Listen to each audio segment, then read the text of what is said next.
Alright, cool. Beep beep boop boop. Gibbity boops. Skibbity bop bop bop bop. How does everyone doing? Okay. I'm pretty sure my coworker quit. Oh, damn. Jesus. I mean, My thighs have been on fire all day. Whoa. Boingo Thunder dies? Because I don't know what I did last night. If I just put too much pressure on them or something.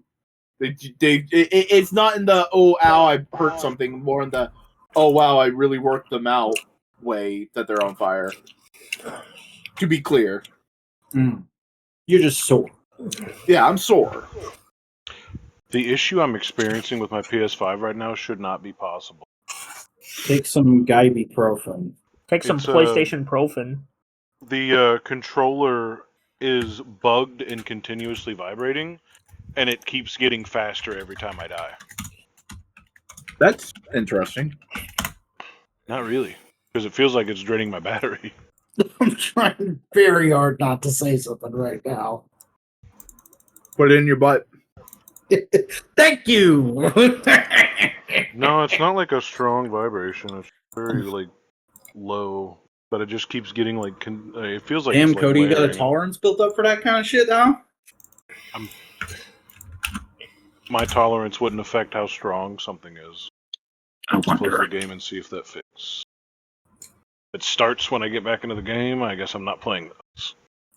What game was it? Cross out. Mm. That game that I hate. Oh my god. Oh, your What god? happened this time? The fucking I just saw the preview page for Crypto Meets Jeff. Oh, don't show it. I want to see it myself. Yeah. Oh, I got the second issue of Heavy Metal. Excellent. I can watch all the Bill and Ted movies. I can make that joke. Yeah. No, you can't reference air guitar.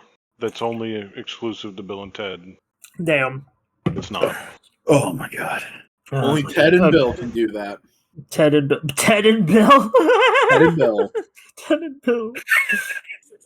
You know, there was probably like a draft of one of the scripts that was like Ted and Bill.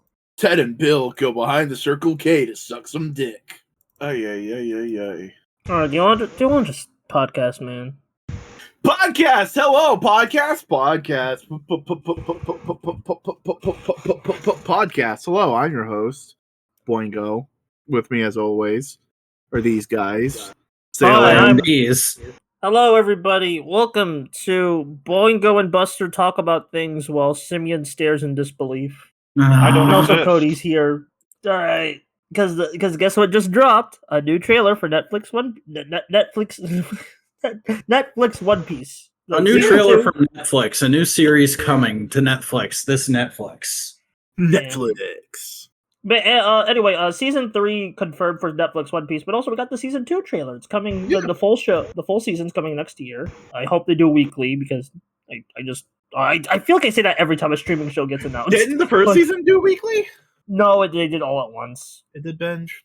Yeah, it's probably gonna be a binge thing. Anyway, but the trailer for the new season looks great. Oh my god, Nico Robin's real. I'm not gonna survive. My little heart can't take such a pretty woman. It's a crime that we weren't recording when you saw her. Like my friend just sent me a DM, and I was just like, I was I don't think I've Excited ever to see- noticed you stimming before. yeah. Until now, until I saw the picture of Nico Robin, I was like, that got me really excited. I'm sorry, I just yeah. Yeah, I'm excited. Everything else looks great too. Love the practical like giants they're using, where it's like they're like that. What's that technique called, Boingo? In like film, where you make foreshortening. They're doing foreshortening for the giants. Vivi also looks pretty sick. Yeah, just really exciting stuff, and also yeah. What do you have for Whiskey Peak? Look peak. Yeah, yeah. They really live it up to the name. Whiskey Lowtown Peak. looks great. Yeah, Logtown is the carnival one, right? Lowtown's the last of East Blue before they get. Oh to, no, that's Reverse like Mountain. the carnival's a bit after Logtown. Okay, but either way, Yeah. like the sets still keep. I think there was a carnival happening at Lowtown because it was the anniversary of Goal's death.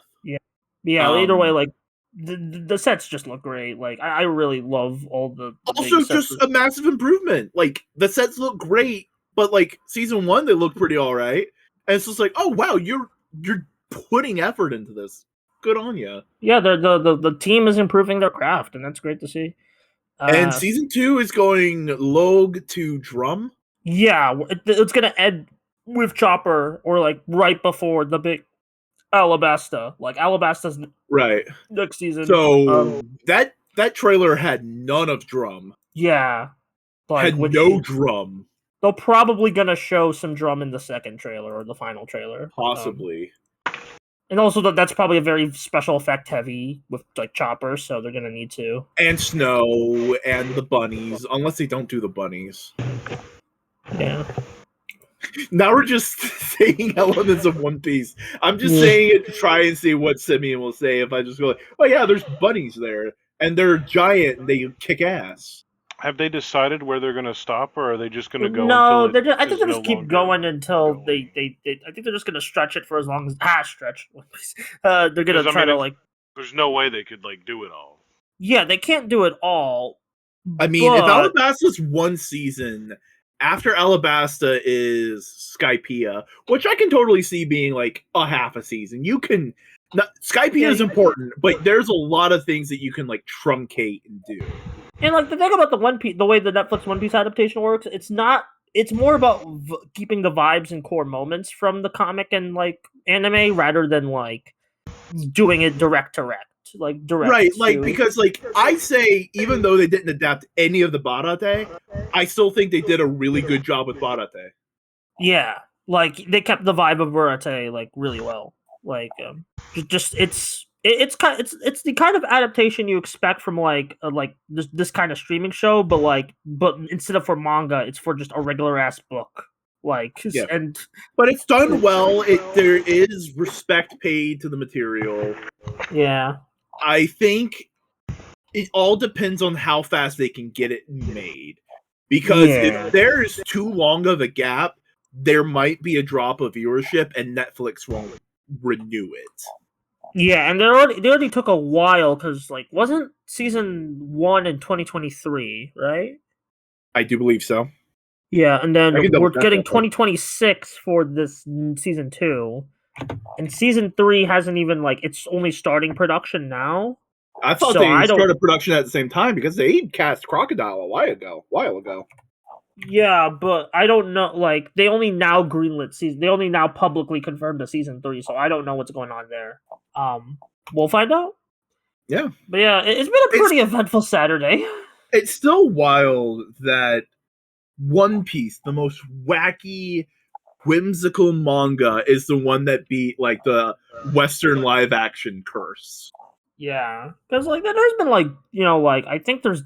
What was the anime called? There was an anime that got a good live action adaptation, but it was a Japanese work. There's been a few, but like in the West there has Fist of the North West Star there hasn't been. Yeah. Who, Guyver is a cult classic, but you can't. It's hard to say it's like genuinely good. And even then, most people like the sequel to Guyver than the first Guyver. The Guyver movies are good. That's my hot take, and I'm not saying they're bad. I'm saying that they're cult hits. Like the people who get it, but the people who won't will go like, "What the fuck is this?" I know you are, Boingo. It's just Buster had to bring up that the first one isn't popular, and I fucking hate that. Just because it's not perfect doesn't mean it's not a perfect adaptation. Doesn't mean it's not good. I don't even think it was the adaptation. Like for most people, like I hear it's not even like an adaptational thing. It's mostly just the movie's a bit slow. I haven't watched either of them. That's just. Whatever. Then there's G Savior. That exists. The only other one have to mention Death Note. No, they wasted Willem Dafoe on that. You could have done some shit. Yeah. They really did. I think you can totally make Death Note into a franchise. Just have it be an anthology where a random fucking asshole finds the Death Note. Yeah, and they kind of do, but only for like weird one shots. Yeah, but like imagine instead of trying to adapt Light and L, it's just like no, that's Henry Chucklefuck in the Pacific Northwest. Yeah, it would have just been way better. Anyway, Everyone said their piece on that. That's the thing all on its own. I'm excited for it. Robin looks good. All the things like the teaser we had of Chopper a bit ago looked great. Yeah. I'm just glad Death Note is the one that finally broke the curse, because now there's actually hope for Naruto. Did I say Death Note? I meant One Piece. God damn it. I've been drinking. Anyway, I mean, there's there a lot we could was the discuss. stage play of Naruto. If you want that? There's been multiple stage plays. I've never watched a recording of the stage play, but the costumes for that was excellent. Yeah. I mean, like the Japanese like stage shows have like great costumes too. So Oh yeah, I remember seeing the costumes for the Spy Family stage play, and that that's really good. Yeah. Okay. There's a lot that's happened over the week. So what do we want to focus on? We have not talked about Fantastic Four on this podcast yet. It was good. I liked it. It was really good. It's fucking really good.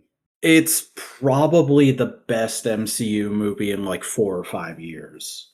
Yeah, that's saying something because that also includes Guardians 3. I'm of the opinion that Guardians 3 is good, but it's not as good as 2. It's a step down for me. Yeah. Ooh.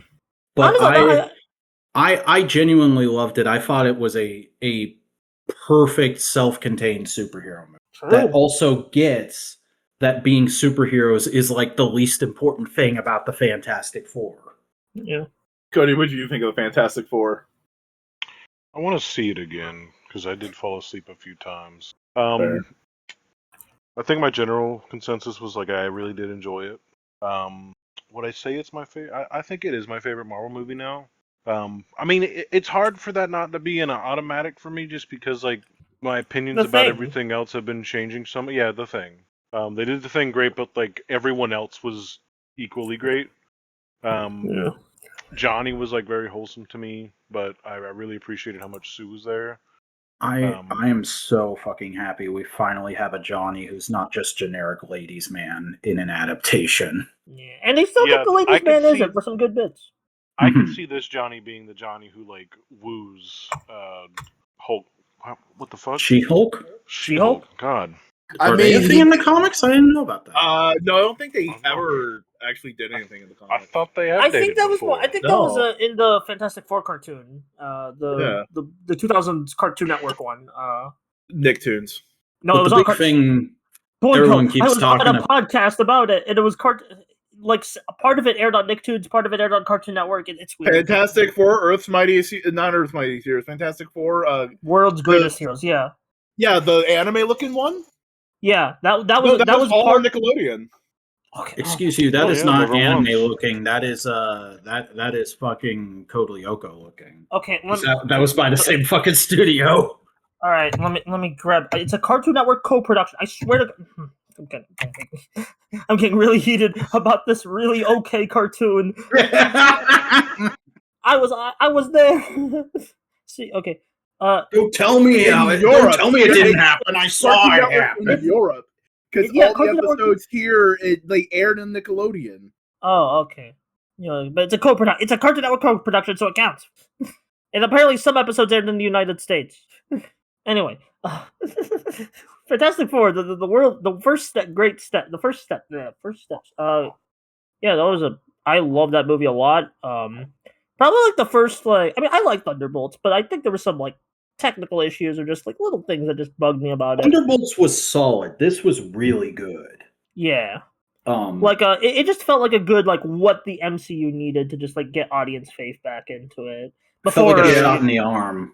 Yeah, a shot in the arm, which is kind of ironic given the next film, but well, that's also the thing is there's nothing in this movie that directly connects to the rest of the MCU until you get to the end credit scene, and then it recontextualizes everything in a really exciting way, which is how the MCU is supposed to work. Yeah, just standalone movies that like build up to that just have like little bonuses that like build up to an event instead of like stopping the movie. Like even early on in the MCU, Guardians 1, love that film. I don't like when they stop the movie to be like Thanos is monologuing and sitting on a chair. Yeah, I think that's sure. But I think that was more to just show of like, even though they're fighting this one guy, there's bigger fish in the sea kind of thing. It works for the movie it is. Yeah. One thing that still pisses me off about like Marvel movies going forward is that it never feels like a lived-in unit. It always feels like these characters are only showing up like continuously. Like each new phase brings new characters that we never saw before. Even if they like explain it later, it's just I don't know. Honestly, like it's weird I because get we this, didn't even have though the this takes place on a Fantastic different Earth, this feels like this one Fantastic Four movie feels very lived in, both because of like the history of the Four and like the interactions with the people and like how they view the Four, like through like news and radio and TV. There's so much shit that's like connecting to the greater world. There's so much stuff with the public Well, they in this speak with the Fantastic whole Four world. movie. They really focus on the fact that like they're celebrities and everybody knows them. And like that was a criticism I saw some people have of the movie of like, oh, they come back and they say we're kind of hesitant to give our son to Galactus, and everybody turns on them right away. And I'm like, that's the Marvel citizenry, people. That's how it always is. Like Marvel, the general public in Marvel adores the Fantastic Four, but they're wary of everybody else until the Fantastic Four fuck up, and then they just hate everybody. Or the Fantastic Four go like, hey, by the way, we're friends with all those other guys. Oh yeah, you are friends with them. God. Yeah, it's a whole thing. Yeah, I do. Pedro as Reed was great. I know some people are feeling Pedro Pascal fatigue. I've actually not seen him in a thing in a bit, so I think that I really haven't benefited. seen him since Mando season 3, and honestly, like I feel like That's a different. and this goes for the whole cast. I feel like the whole cast just disappeared into their roles. I know Sue most of definitely these does. people from a bunch of other things, like Pedro Pascal. I've seen him in Mando and fucking Game of Thrones. The Johnny actor, I've seen him in Stranger Things. I've seen Evan Moss Bacharach in like 3 different shows, and Vanessa The Bear was Carriendo a big from The one. Crown. The only person who I don't fucking know is Julia Garner as the Silver Surfer. I hadn't seen her in anything. But even then, I just watched an interview with her today. She's a really cute and bubbly person, but she gives a really good performance as the Silver Surfer, being this very guarded and closed off person. But like everybody else, I didn't feel like I was watching these actors as the Fantastic Four. I felt like I was watching the Fantastic Four. Yeah. That's the Four. And oh boy, man, I like, as someone who always gets a bit wincy like during like pregnancy scenes in movies, or like that black hole chase was boy, that was a bit stress. That was a lot stressful. Mhm. Like watching it the first time, I was like, oh boy. Buster, I'd like you to know that my science teacher made us watch Live Birth, and then what? not like teaching in Florida. had a recording of a live birth, and then was this high school or college? High school. Rewound forward. I'm gonna forward. I know this so they probably don't do that anymore. Backwards. They probably don't do that anymore because that's like a while ago. But Jesus, what the hell is wrong with you, school system? But that also keys into another thing I like about the characterization. Like you see him doing some strongman superhero stuff, but there's also a lot of stuff of the Thing being like a normal, very gentle guy. Like, yes, Reed is there keeping Sue calm and helping her. Ben's the one that delivers Franklin. The big fucking rock monster delivers the baby, and I think that's a really cool choice. Yeah, of course, because why not? Mm-hmm. I mean, he's the gentle giant. He's the literal archetypical gentle giant in the Marvel universe. Yeah. I love the Thing effects. I would say the effects in general were very solid. Like, you want to know why? Because I'm going to keep ringing this fucking MCU bell. The MCU does not have bad CGI. I mean, it does. Asterisk. The already starting off on a good rant. The MCU has a time management problem, and they rush the CGI. If they give their people chance and opportunity, it turns out good. Hey, look what happened with Thunderbolts and Fantastic Four. Oh, you mean Cap 4 Brand New World fucking got speedball through CGI, and so the whole final scene looks like it's a goddamn green screen mess? Yeah, of course it does. I mean, those Because movies have we didn't like have any trouble time. production. That movie was also reshot like 4 times. Yeah, exactly. But like, so was Thunderbolts. Yeah, but you give it. But Thunderbolts had a little bit more time to bake. Oh god, I just realized with how Doomsday's reportedly going, that movie's gonna look like ass. Oh my god. No, here's the thing. When's it coming out? Next year, December of next year. Yeah, no, they're in filming production now. Like visual effects and filming go around at the same time. I even heard something about like MCU, like they even like years before they'll do a pre-visualization of what they want, like key points they want to hit. But still, like, I'm really worried, man. Anyway, enough doomsaying. I'm sorry. That's just my knee-jerk reaction. Like, whenever that movie was brought up, is just like, oh god, that's the next one. Buster, don't panic about the future. Bask in the moment. Yeah. That was literally my Letterboxd review. I know Doomsday's probably not going to hit for me, but I'm happy we got a good Fantastic Four movie. Yeah, and like, the other thing is like, I did see people complaining about the CGI, saying like, oh, Ben looked like a video game character, and the baby was obviously CGI the whole time. Like, yes, the thing was obviously CGI, but not in like a distracting way, just in like a, yeah, that's what that would look like if you were going to render that as well as we can today. I never noticed that Franklin was CGI. Same. Maybe I'm just, I don't know. I didn't. I'm fucking desensitized to terrible CGI because I watched The Flash in theaters, but you know, like it looked perfectly fine to me. I think we need to like understand. For me, bad CGI isn't rendering. For me, it's more about, is it like creative or is it like well blended in with the environment? Like, it's not rendering. It's compositing. Compositing. Yeah, and I always talk about this with tokusatsu effects, where it's like. Of course there's poorly composited stuff in Kamen Rider and shit, but it's like even if they don't have the highest budget, if it's like blended in well or just like very creatively done, then you can then I can buy it, you know? And it's crazy that we're even having this discussion because the movie was clearly a little stressed about this kind of criticism, because Reed does stretchy stuff, but he doesn't ever get like wacky with it. The most he does is like some Spider-Man swinging around with his arms. Yeah, like that opening scene where he's fighting the gorilla. I wanted to see him do a Sonic spin dash at some point. Maybe Doomsday will.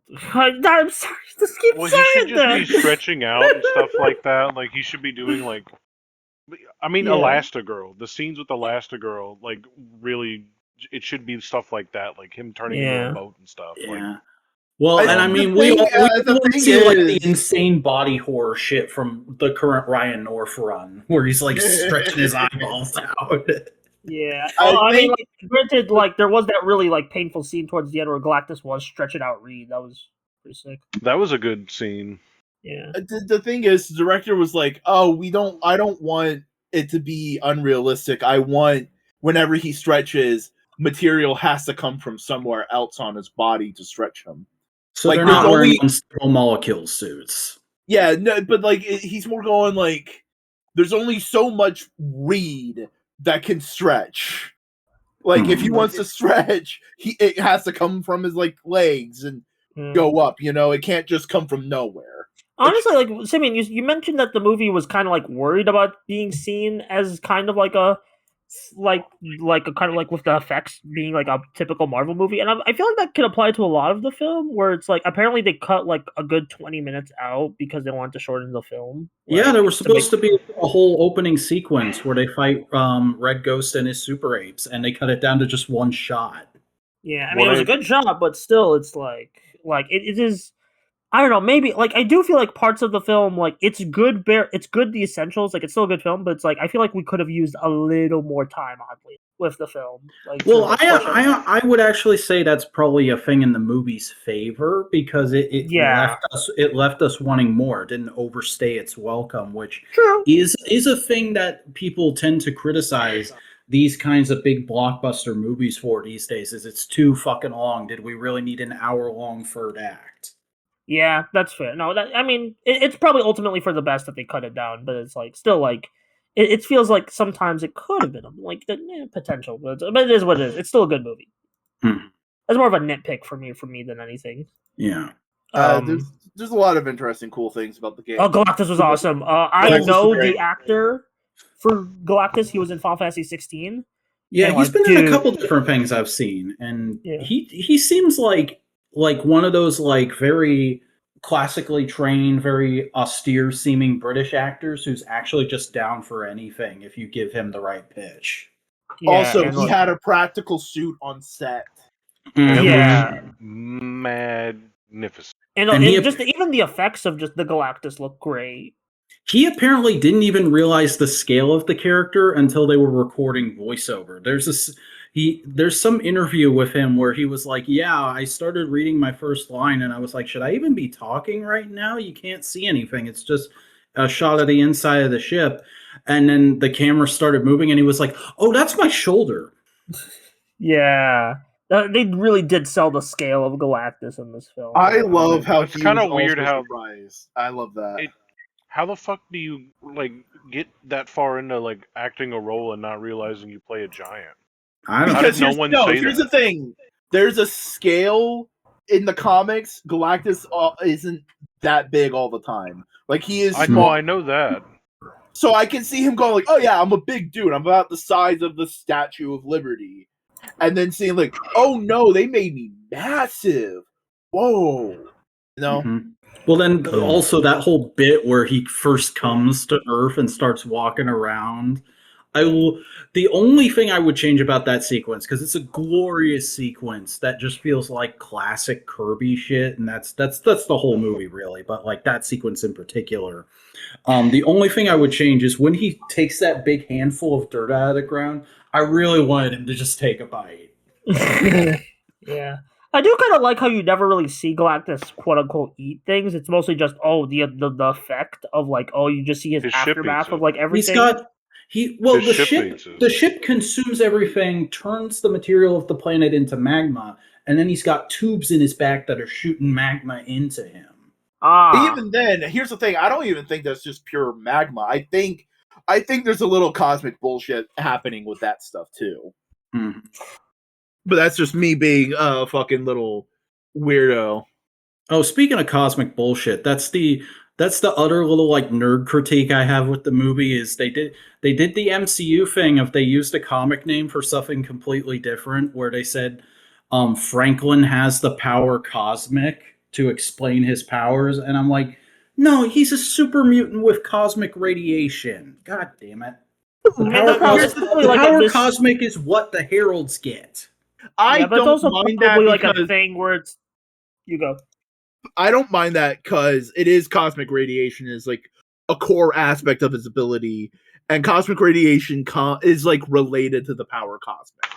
It's also probably one of those things where it's like, they're gonna clarify it in like an Avengers or next sequel movie where it's like, it's actually this thing. Because Franklin from the end credit scene, Franklin is totally filling in for the Beyonder in Secret Wars. Oh, he's filling in for Beyonder and Molecule Man. Yeah.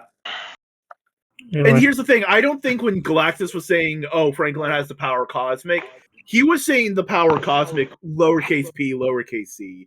Instead of, this is the Silver Surfer with the power cosmic, capital P, capital C. You know what I mean? Yeah. Think. Also, a little bit crazy that they made such a big deal out of we're making Shala Bal the Silver Surfer, not Norrin Rad. And then Norrin Rad just isn't in the movie at all. Whereas whenever it's his story, it's always about like, he has to do this thing for Galactus to keep his planet safe, and he can never be with his wife who he chose to do this to protect. No, they wanted. I understand it though because they were like, "Oh, wait a second, we can connect this to his motherhood." Mm-hmm. And also, it galvanizes Johnny's character a little bit. Johnny loves space. Johnny loves women. Space woman. Yeah, I mean, Johnny in general was great. I mean, Johnny's two biggest romantic partners in the comics is Crystal and Elijah. Meth. Yeah. Yes, Crystal Meth. I do love the I do think my favorite line in the whole movie though, and this just goes back to like, finally good Johnny characterization. He says something along the lines of like, finally I meet someone interesting and she wants to destroy the planet. It's like, that's Johnny. He has women left and right, but because of his celebrity status, it's hard to find somebody who actually has something of substance to him.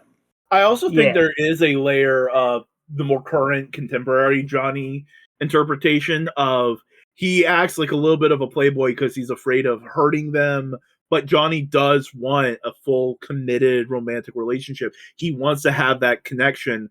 And I am bringing up the Ryan North issue where he kisses a worm lady. Yeah. Also, like, fucking, he's a smart guy. He pitches to Reed, like, hey, let's rework the spacesuits and get back out into space. I know we can do it. And then he goes and decodes the language, which is a key part of their plan to defeat Galactus and the Silver Surfer. But it's also, it's a lot of great things. Ben is great. I am okay with not doing Alicia Masters, partially because that romantic interest was heavily inspired by John Kirby's real wife. Yeah. So and also, like, you know, like they kind of like it was a different Silver Surfer, so yeah, like it. So the Puppet Master does exist in this universe. He gets name dropped. Yeah. Yep. Oh man, how fucking great was Mole Man? Fantastic. Oh, Mole Man was funny. If they didn't want to do the whole, like, I can totally understand not wanting to do the old classic. I am the Mole Man, and I have rejected human society to live on Monster Island. No, he has his own society. Prepare for the Underminer. But I like that whole little scene where it's you instantly get that like they have fought him several times, and there's a whole dynamic there where like he squares up to Reed, and Sue's like, hey, calm down, and the whole time Johnny and Ben are just like, Jesus fucking Christ, this guy. It feels a little like the scenes of the DC animated movieverse, Flash, whenever he's talking to like, well, just any of the scenes with Flash and like animation, I guess, because they also had some Justice League Unlimited where he's talking to like Toymaster. Is it the Mark Hamill always plays him? The Trickster. Or you just like you could tell they get to know people. To bring it back to like the way they control like the whole planet, and like they're talking to Argentina and like coordinating the entire globe for the quite a ridiculous feat. And I'm sure they're going to use that. I really do think they're going to use that as a minor talking point whenever we do have them in the MCU, in the main universe, where they're like, all right, well, how come you guys don't get the worlds to play? You know, how come everyone doesn't play nice? What do you mean? You guys haven't, what the fuck's going, what is all this? Also, another, like, just great, like, oh, this is a lived-in Fantastic Four world. When they're setting that up in the opening montage, it's like, it's a Future Foundation, and Sue Storm the Diplomat. You just see the empty Latveria chair, and it's like, oh. The way I have described this movie is it feels like the third movie of a trilogy. Yeah. No, we didn't get the first two parts, but we're okay not having those. Like, we're not missing them. And that Mole Man scene is point in case of like, oh yeah, no, Mole Man was the villain from the first movie, and he's coming back for a feel-good cameo. Like, there was a moment when he walked through that is like space that feels like it's there for the audience to go like, fuck, it's Mole Man, you know? I mean, we still do, though. We do that, yes, but you know what I'm like. Yeah, I get what Boing goes, but it feels like a story we haven't seen before, but like in you know, it has watermelon moments. That's what I'm trying to say. It has watermelon moments. I don't know what that means. Yeah, can you please explain that? You don't have to actually. You don't have to explain that. Yeah, actually, don't explain it. But yeah, I just assumed it was a thing I was supposed to get it. I don't know watermelon moments. Don't put that shit on me. Buckaroo Banzai. Oh! Yeah, okay. Okay, so the Buckaroo Banzai. There is a moment in... Okay, Buster, we're going to have to sit you down and make you watch Buckaroo Banzai. There's a moment in the cult classic Buckaroo Banzai Adventures Across the Eighth Dimension, or whatever the fuck it's called, where some characters are walking through the villain's lair, and they No, walk they're through... walking through their lair, but it's been infiltrated, so they're trying to be careful and sneaky. Yeah, and there's a character who is like new and doesn't know their way around the lair all that much yet. And so there's a moment where they're going through a room that he's probably not been in before, and he just looks like not at the camera, but in the direction of the camera. And you can see in the foreground there's a watermelon under...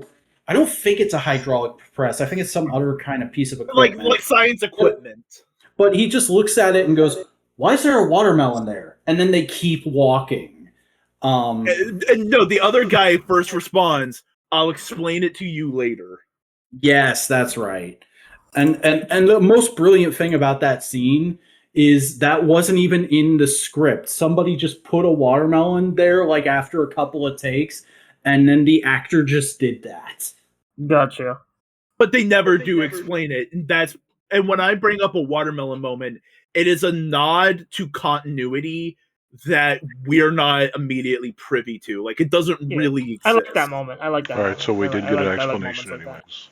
Anyway. So, like, yeah. Yeah, but movie good. Glad we finally got it out of our system.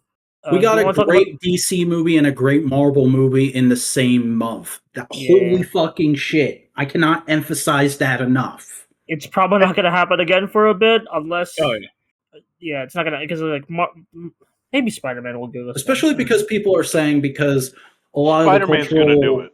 The cultural media conversation is still revolving around Superman quite a bit. So a lot of people are saying, oh, Marvel should have moved back even further. They should have gone into August. That month could have been theirs. And I'm like, but no. Two good movies, same month. Healthy competition. It's fun for us. It's fun for us. What we got is how it should have happened. Yeah, it was great. Yeah, and like maybe commercially, but who cares about what the executives' extra payday? I want to have fun duo conversations. If that Spider-Man movie flops somehow, I will probably never watch another like MCU. Damn, if they fuck that up with how good it looks right now and how perfect all three of the costumes we've seen for, I think the Hulk's gonna. The Hulk isn't it? Yeah.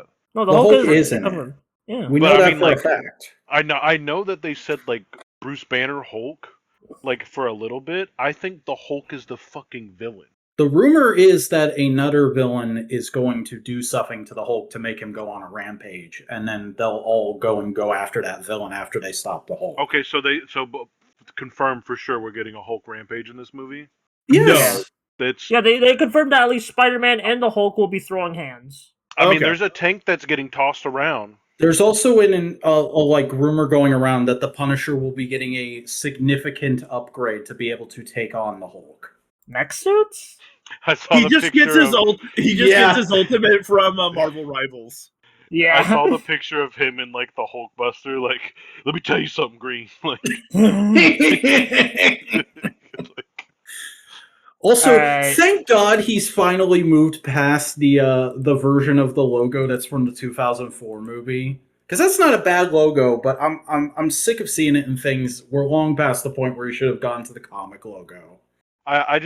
That movie, like what we're seeing so far, and like some of the beautiful shots we've gotten, and that one funny shot of him swinging around like the corner of a building, and like the imprint of his massive spider dick is just like visible. And there's actually two angles because the guy on the inside of the building is holding his phone and taking a picture, and that picture shows the other angle of his massive spider wing. Did you see the thing that went around in response to that? That like apparently Marvel has specific VFX people whose only job it is to decrease Tom Holland's bulge. That's crazy. Tom's Holland, dude. I personally really like Sal from Comics Pop pitch of what the movie is. Because there's also rumors that Tombstone and Hammerhead are also going to be in it. Mr. Negative's going to be in it. It's like, oh wow, that feels like a lot of the Scorpion's confirmed back. The guy who plays Matt Gargan. They've figured it out. That's what they're doing. They figured it out. They thought that before they had to like every single fucking character needed like a scene or like a fraction of a movie to be introduced and established, and like. The reality is, it's like, no, dude, throw the fucking Vulture in there. Yeah, just and like throw have him him flying around. Just let him be there. No, yeah, like I mean, DC's already figuring that out with their new universe. Just But That's how we get introduced to those characters in the comics, anyways. Where it's like, hey, what the fuck is that over there? Let me go see. What's that guy doing over there? He just shows up. Like, but his thought premise was, what if it's Spider-Man having to deal with a superpowered gang war? Now that there might be some like a little bit of a power vacuum because, hey, Wilson Fisk is mayor now. Some mobs like Tombstone and Mr. Negative might be wanting to like. Yeah, Mr. Negative has been rumored, so. Yeah, but here's the thing. Oh, what if Tombstone has a superpowered mind? General canine? Like a certain Scorpion. And what if Mr. Negative turns the Hulk into Joe Fixit? They ain't gonna do that. That would be could. weird. I don't. Why would it be weird? Why wouldn't Joe Fixit show up in New York instead of Las Vegas? I mean, Joe Fixit. That would be weird to. Okay, he means Joe Fixit just as in the Hulk as a gangster, not as in literally Joe Fixit from the comics. Yeah, I don't know how I feel about that. I could see him turning gray, but like I don't know why the Mr. Negative like powers would cause the persona switch. Like a complete personality, yeah. Well, okay. Real quick question: what are Mr. Negative's powers? Opposite is that the opposite of the Hulk? I don't actually know that. It's making a person bad. It's making a person a bad guy. Yeah, but I feel like Savage Hulk or something like that is more of a bad guy than Joe Fixit. Joe Fixit's kind of like a sleazeball. Yeah. I'm picturing Mr. Negative, but like in a Stan Lee cosplay going, what if a man was bad? But then that's why the Punisher's there, because he's just going to kill all the super gangsters, and Spider-Man is just caught in the middle going like, fuck! I just wanted to go to college! Alright, enough Marvel talk. We got all Marvel out of the system. There's other things that are happening on this day. Marvel talk will return after these messages. Discotheque. After these messages. Yeah, look, I get it, but it's just like I kind of like, I don't know, speculating. Unless we have like a trailer, just speculating about here's information about a movie. That just feels. Well, we just have. Damn, Buster, you really ain't a comic nerd, huh? I am a comic nerd. Buster, there's been like all of this week. There's been pictures coming out because they're starting. I guess to film pictures. Yeah, I see the pictures, but it's like, man, I want to see like. Well, the there's also movement. like. Well, there's literal footage of him swinging around and like chasing I see, the tank but I and don't all know of if that that's stuff. actually going to be in the movie. I'm so okay. Let's talk about something that will be in the movie. What do you think of the suit? The suit looks good. Suit looks real good. I was really against race webbing when they first showed it up close, but once we backed it off and it was like, oh, it's not as much of a standout as it is on the Raimi suit, I was fine with it. Also, I love how I kind of broke your brain for a moment when I said like, oh yeah, race webbing's probably cheaper to do for a person. Just make rubber and cut it out and glue it on. Yeah, because I don't know, like the way you logicked it out there, I'm like, yeah, no, it makes perfect sense that the suit would have raised webbing, but I've always thought of raised webbing as a thing of like, oh, that was Hollywood going like, we have to make the suit look cool and textured, so it's like a weird addition that I don't like, but. When you explain it as like, no, Peter's poor, this would be the cheaper way to do it. I'm like, fuck, that makes sense. Yeah. Instead of screen printing it. That was I got some highlights from the Discotheque stream that happened by the time we recorded this. What is Discotheque? First off, Discotheque is a Blu-rays for Japanese shows. Okay. Yeah. First off, Lupin the Third, the one everyone likes from Miyazaki, the Castle of Cagliostro is getting a new Blu-ray with a new English dub. Oh yeah, we did that on AF. Wait, whoa! New English dub?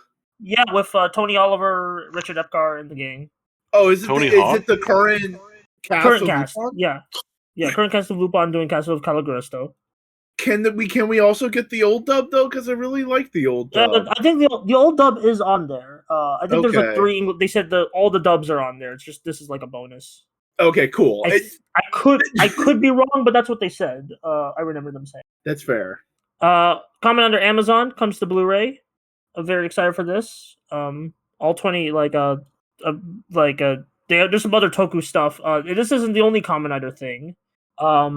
They're putting the Ruby Spears Mega Man show back on Blu-ray, which is like on SD Blu-ray, which is this cool thing they do where it's like it's not up-resed, but but they put more episodes on a disc, like in standard Doesn't that definition defeat on the the Blu-ray. point of it being a Blu-ray? No, because you could put more episodes on a Blu-ray, and Yeah. like it'll still look nice. And it's like most players, they're just Blu-ray players anyway, so it's just you can include more stuff. And the Discotheque has a lot of bonus features, but The way you got to think about it is like a lot of like. Here's the thing: at this point in time, technically, 720 is considered standard, like not standard def, because standard def is the one step below, right below that. But it is not considered full HD at this point. But Blu-ray has way more capacity than DVD, so you can fit more on one disc. Yeah, it's like a storage thing. The Digimon the movie set 2 is happening. No new dubs this time, but they are still you still can watch the original Japanese. What? I love Runaway Locomon. Oh fucking Yeah. Oh fucking yeah. Oh, dude, the trains. Yeah, this is technically the first Tamers material Discotheque is releasing. Tamers is gonna come eventually. We probably already know that with like how well. Oh fuck, they're gonna get me with that. They're gonna get me with that one. Yeah. If they have the dub though, fuck yeah. They have both That's English exciting. and Japanese. Man, I like- remember. If they do Tamers, as I'm saying, they may not have the license to get the Tamers dub. There's like multiple Tamers dubs, so like we'll see. Whichever one aired on Jetix, that's the one I want. Yeah. I remember Okay, fucking just here's the way they watching do the Jetix Digimon one night dubs, and 'cause- Runaway Locomon coming on and me being like, they made a Tamers movie? What? Yeah, and here's the thing. The way they do Digimon sets, they first release an English dub set with all the like the Jetix edits, like Saban edits, and then they release a separate set that's the original Japanese version. So that's kind of how they have to do it based on like how the show is edited and like for the fans and shit. Yeah. What were you were gonna say something there, Cody? I sure don't remember. Okay. Digimon stuff, yeah. And then the thing they closed off the panel with, like, because there's a bit more after this on their online panel, but they had an in-person panel, and this is the last, because convention panels can only be like an hour long, and they had like more than an hour worth of material, so this is what they ended on. The legendary Naoko Urasawa's Monster anime, which I didn't know was 74 episodes. That's a lot of episodes. Is gonna get re-released on Blu-ray next year with both the dub and sub. I did not know this was 74 episodes. Like that's kind of crazy to me. I've never heard of that. It's I know Monster? I don't Monster, yeah. It's like genuinely considered one of the best seinen, up there with Berserk. Yeah, Okay. it's the original manga was written by the guy who also did Pluto. Okay. Also, Guillermo del Toro like tried to make a movie of it for years, if I remember. Ballistic right. Gel Torso. Fuck you. As for some, I'm not now. Keep in mind, I'm not mentioning everything. I'm just kind of picking out stuff that like I think would get a pop. Zone of the Enders. They made the Zone of the Enders anime. Wait, like a re-release of the old one, or like yeah, re-release of the old one. All That's the exciting. yeah, like the prequel OVA and the TV series are all on Yeah, this all this Blu-ray. is new Western releases of old shit from Japan, Curry.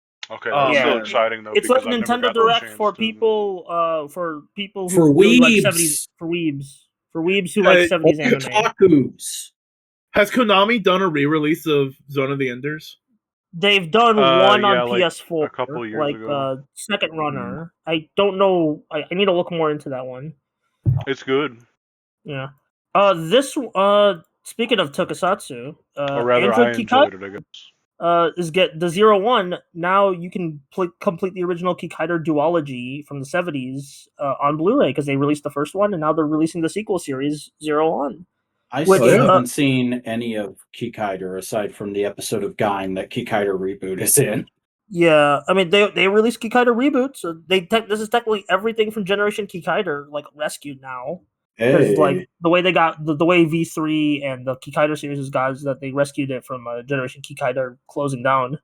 I would like to watch the Hawkhider movie at some point though. Oh, it's a good movie. Mia. It's a good movie. I think. Does I still have like that it. on? No, that's Media Blasters. I think. But it's on Tubi. It's on Tubi so you could easily To get be or it. not to be. It's been on my to-do list for years, even when it was in fan subs. I've just never gotten around to it.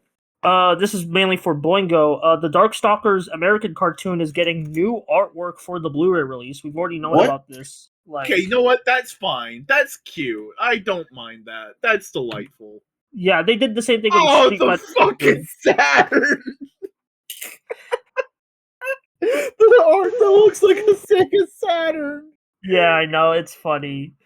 And then to end off the online presentation, which means ending off all the announcements, they appealed to me specifically and did Kamen Rider Stronger. Oh yeah! So the two Kamen Riders and one. Stronger is a legendarily good show that I somehow have not gotten around to yet. Oh, you'd like Stronger. That's awesome. Yeah, I kind of figured they were gonna do Stronger and Amazon in one presentation because Amazon is like so short. That's like, is that all of the legendary writers? Yep, that's all of the first 7, 8. Yeah, but that's the Magnificent Seven. The Magnificent Seven.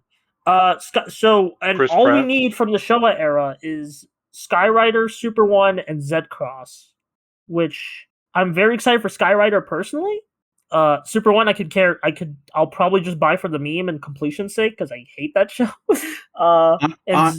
I'll be happy for Dan Larson if that happens because that's the only Kamen Rider he's seen. Oh my god, did he do that for the bit? No. Buster, Dan Larson grew up in Japan. His dad was in the military and they were stationed in Japan in the 70s.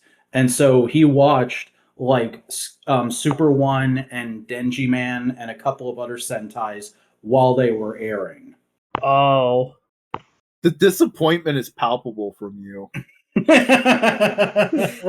Okay, anyway, yeah, but that's all the discotheque bobble that's like worth mentioning. There's other stuff, but you can look at the video. They have a video online. Like there's some cool like Japanese movies, even a Thai movie they license, but it's like I don't want to like bog it down with like, oh, it's alright, like from you guys. Like I don't I mean maybe you'd be interested in it, but I kind of have to sell you on it for more than I feel like doing for this like rapid fire segment. Okay. Yeah. But yeah, Discotheque good. Very happy with all the announcements. I'm glad they're fully appealing to me specifically with a lot of these.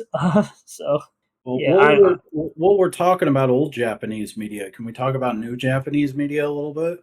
All right. What new Japanese media do you want to talk about? Has everybody here seen the Kamen Rider Zeets trailer? Yep. Yes. Did you see it with subtitles? Because I found I watched the subtitles. I waited for subtitles to be out actually.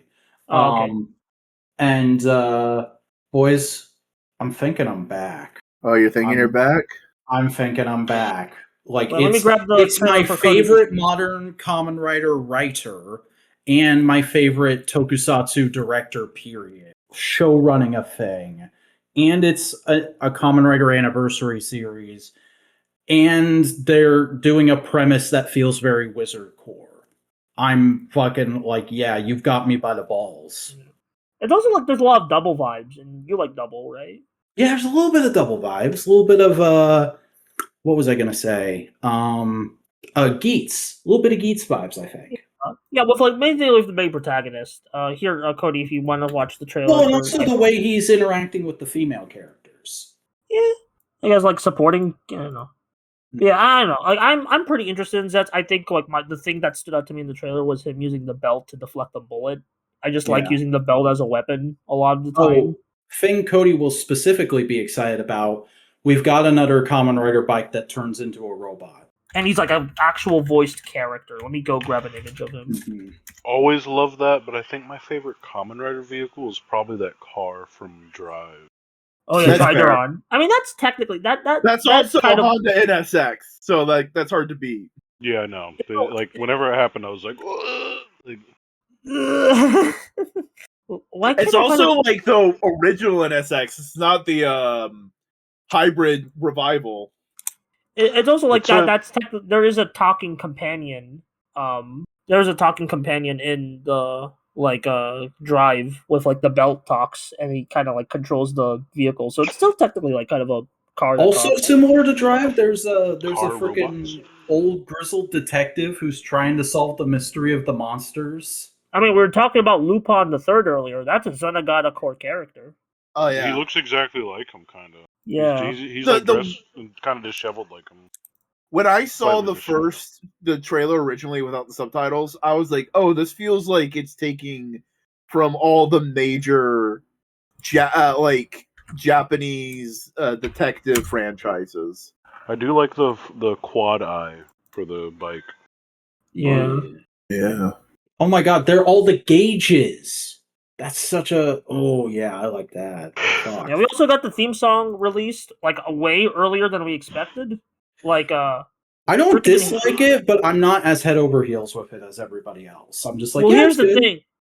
Everyone has freaking everyone has baggage with this trail, but good baggage. The baggage is the wrong word I'm trying to say with this composer because like it's a new band, but the producer and composer behind the band is Hiroyuki Sawano, who a lot of people know from his work on stuff like Attack on Titan, Solo Leveling.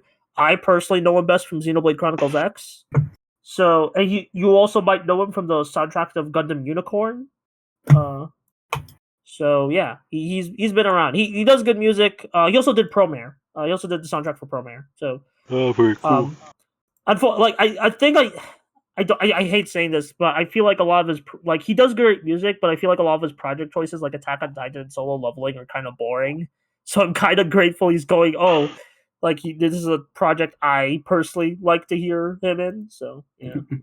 Also, there's always been random English phrases in Common Writer, but I feel like it's more pronounced this time. Probably to appeal to the new audience they're hoping to get by officially releasing it in the West day and date finally. I think it may also just be, hey, it's trying to be a cool, slick detective James show. Bond. Yeah, there and, are like, James Bond vibes. And, I mean, you want to know how you make something sound cool, 007 like in Japan? at some point. No, they And it call is him the seventh Agent 7. They don't Agent go 7, 007. and it's the seventh Reiwa writer. So Raywell Rider. Reiwa, basically the current era of Kamen Rider we're in. Yeah. Oh, There's Reiwa. 3 eras of Kamen Rider, which correspond to the eras of Japanese history. There's Showa, Heisei, and now Reiwa. Yeah, they're the emperors. Yeah. What else was I about to say? Jesus. Right. English tends to be considered like slick and cool in Japan. And stylish. Yeah. Yeah. I was reading some like a Japanese people, like even the theme song. Like I was looking. Man, we like, really fucked them up, huh? All right. Anyway, but like I was reading comments of like the theme song, and it's like even they were talking about like Japanese viewers were talking about like, oh, this is very stylish, or like I don't know how a kid is supposed to sing along to this, like for a Kamen Rider song, because like I guess like because it's like Kamen Rider's a children's show, they expect like the kids to sing along to like stuff like Kemi Story and Got Boost. So, like I guess they're really going into with style, like trendy like bits. So, yeah. Overall, I think it looks good. Yeah, show looks good. Looks good. Looks fun. It looks nice. It looks dope. I don't know if I'll constantly be on top of it, but I definitely want to keep up with this one as best I can. I'm going to talk about non-Toku Talkers. It's the first time I've been that interested in a new Toku show since I stopped doing Twit. Yeah, I think like I'll be real, I didn't really get like this amount of excitement from you like even during Twit. Like all the shows we covered, like pre-release. Like you liked a lot of shows on Twit, but it's like pre-release, you didn't really like find any of them too interesting. Well, that's because we were like fine-tooth combing every goddamn piece of news, and I was always like encouraging because I felt like I had it was a podcast about Tokusatsu specifically, so I felt like I had to speak to Tokusatsu fans and encourage cautious optimism. And now I can just be like, no, this is a show I think I might enjoy. I'll probably watch it. So what you're saying is you finally got the stick out of your butt. You have no idea. I will say I'm excited for it and I want to watch it. I don't think I'm gonna make my hey, here's a video for every episode that's fucking edited and like. Here's what I'd suggest. Maybe I'm like not doing a blank of Z. I am not doing. I mean, you don't have time for that. You're barely keeping up with the ones you've been doing. Yeah, and also here's what I'd suggest. Boingo, maybe like if you still want to talk about it, maybe like group like episodes of 10 or so like into. Oh no, I still want to talk about it. I still want to have something for it. I'm just gonna watch the episode and react to like a shitty YouTuber.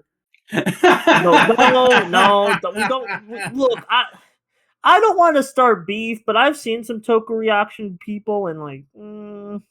They're not going on YouTube. It's gonna be on my Patreon. But like, I don't know. Yeah, You sure. can do like a stream, like a Well, I mean, VTuber like stream. the idea is, I'm just gonna fucking put it on, and it's like, yeah, it's gonna fuck it. You'll see it when it happens if I do it. Okay. Right, if we do, there's other ways to go around. Just Buster over here throwing the baby with the bathwater. Speaking Buster's of, still got the stick up their butt, apparently. oh my god, I just and throwing away babies with bathwater. The baby. The Mets. The Mets, baby. All right. I feel like. Is there anything else we want to talk about before I have to subject you all to the thing? We already talked about Fantastic Four. Not Fantastic Four, Cody. We talked about the thing. Didn't you already make me listen to you chat about the fucking piece of one? Homestuck. Not One Piece. No. No. Oh. I will fucking mute my microphone and go do something else. Okay, I won't talk about it. I just love how we have a perpetual discourse machine. Alright, you know what? Never mind. Fucking do it! Like, have some fucking convictions. I was gonna talk about something else shitty, like the freaking War of the Worlds movie of Ice Cube. I haven't seen it, but I've been seeing the memes around it. I'm like, doesn't seem like it's worth talking about. Yeah, it's not. No, okay. I was gonna talk about the Homestuck situation because it's like everything I've seen from it, I'm like an outsider. Sam actually muted the coward. There's something else. This man has no balls. No balls to talk about shitty cartoons or webcomics, man. Homestuck is for losers. I will not be accepting arguments. I fucking hate it and anybody who's into it. Oh, here's the thing. I'm not excited for it. I just think it's fucking hilarious that it's even happening. What do you mean Homestuck? One of the things on the internet that has created one of the most weird, obsessive fan bases is being animated by Fizzy Pop? No. Bad news. I can't even talk about the situation because people want to sleep. So I might just have to leave. No. Like I said, perpetual discourse machine. That's what it is. I am eating popcorn on the side. Same. That's kind of people freak out. That's kind of what I'm doing too. But I'm sorry to just bring this and have to jump, but like people want to sleep way earlier than I expected, so damn. I can't. I'm so fucking thankful, to be honest. I love you, Buster. You have a good night. We're gonna talk about toys for an hour now. All right, have fun. I hope not. Subscribe to my YouTube channel. Yeah. There's a bunch of like comic toy news from the last 2 weeks that I've been holding back specifically because I didn't want to talk about it without Boingo. So may I? You may. All right. So the Big Bad Workshop, which is Big Bad Toy Store's in-house company for figures that they've been like trying to get up and running for the last couple of years, had a booth at SDCC for the first time. And one of their biggest reveals was their Long Box Heroes Prestige line, which actually debuted at the convention because they had a convention exclusive Vacation the Tick figure. And there's going to be a regular release of it down the road without the vacation accessories. But the first reveal next to him is fucking Chairface Chippendale. Is getting a super articulated action figure. I love it. It's Chairface fucking Chippendale. Nuts. So fucking good. How easy is it going to be to break that head, I wonder? Probably a little easier than I'd like, but it's an online exclusive toy line that's made for collectors, so it's kind of understandable. And also, that's the fucking design, so... That's Chairface Chippendale. Mm-hmm. It's very cool. They also showed they are doing the Rocketeer and one of his generic Nazi villains that I don't know the name of. It looks like a Rocketeer. We've gotten a lot of Rocketeer figures in the last couple of years, so it's not particularly exciting to me. But what is exciting to me, and is pictured with something that is excited to Boingo, is we're getting Sky Captain and fucking Madman. I thought we talked about Madman with Chris. I don't think we talked about it on podcast. We talked about it over DMs, but not on the podcast. I've seen this Madman figure actually be kind of divisive, though, because a lot of people are like, it's Madman. He should be more smooth. He shouldn't have like the super muscle-defined superhero body. And I'm like, the art's not supposed to be literal. It's supposed to be like an interpretation. But like, here's what I see it as: it's another artist's interpretation of Madman. Yeah, like that's not Mike Allred's Madman. That's a different artist. That's the sculptor's interpretation of Madman. I'm excited for it because I like Madman and I like that design, and it's like, yeah, it's Madman. I mean, I get like the comment about the dimples, but at the same time, like the way it's drawn, like you only define certain muscles from certain angles. So like in my mind, what you would have to do is like look at all reference photos in that comic, find out what muscles do get defined, and then go from there. And I mean, if there's angles that show it, they would be there and then not there sometimes, but it would have to always exist on the figure. Mm-hmm. It's just a weird thing where, like, I don't know. People are being picky, but I think it looks fine. Like, if you just want a good, like, evergreen Madman figure, that looks perfect. I hope he comes with a yo-yo and his little disc gun. That would be sweet. And the last reveal for that line is we're getting Grendel. Fuck yeah. Who I've never read, but apparently is very popular. He is a very important indie. Like, this specific version is the one that is used for crossovers and things. But Grendel as a comic is a very important, like, indie comic. Mm. Okay. And the premise of Grendel is there is a metaphorical but also possibly real spirit of violence and anger called Grendel that takes over people, and the story is an anthology. So this is the first guy who used the Grendel power to become like a Scarlet Pimpernel Batman kind of character. Okay. But other people it kind of turns them into monsters, and it shows the monstrosity of humanity and a bunch of different interesting. Oh, that's fun. So you can see why they use him a lot, because it's like he's the only hero we got. He's the cool like design. And then I guess let's go ahead and move into Marvel Legends. There wasn't anything new in their booth on the first couple days until the panel happened, but they did have a rather impressive display of the X-Men 97 figures fighting the Direct Order Sentinels, which I think this is the first time we've seen those in hand.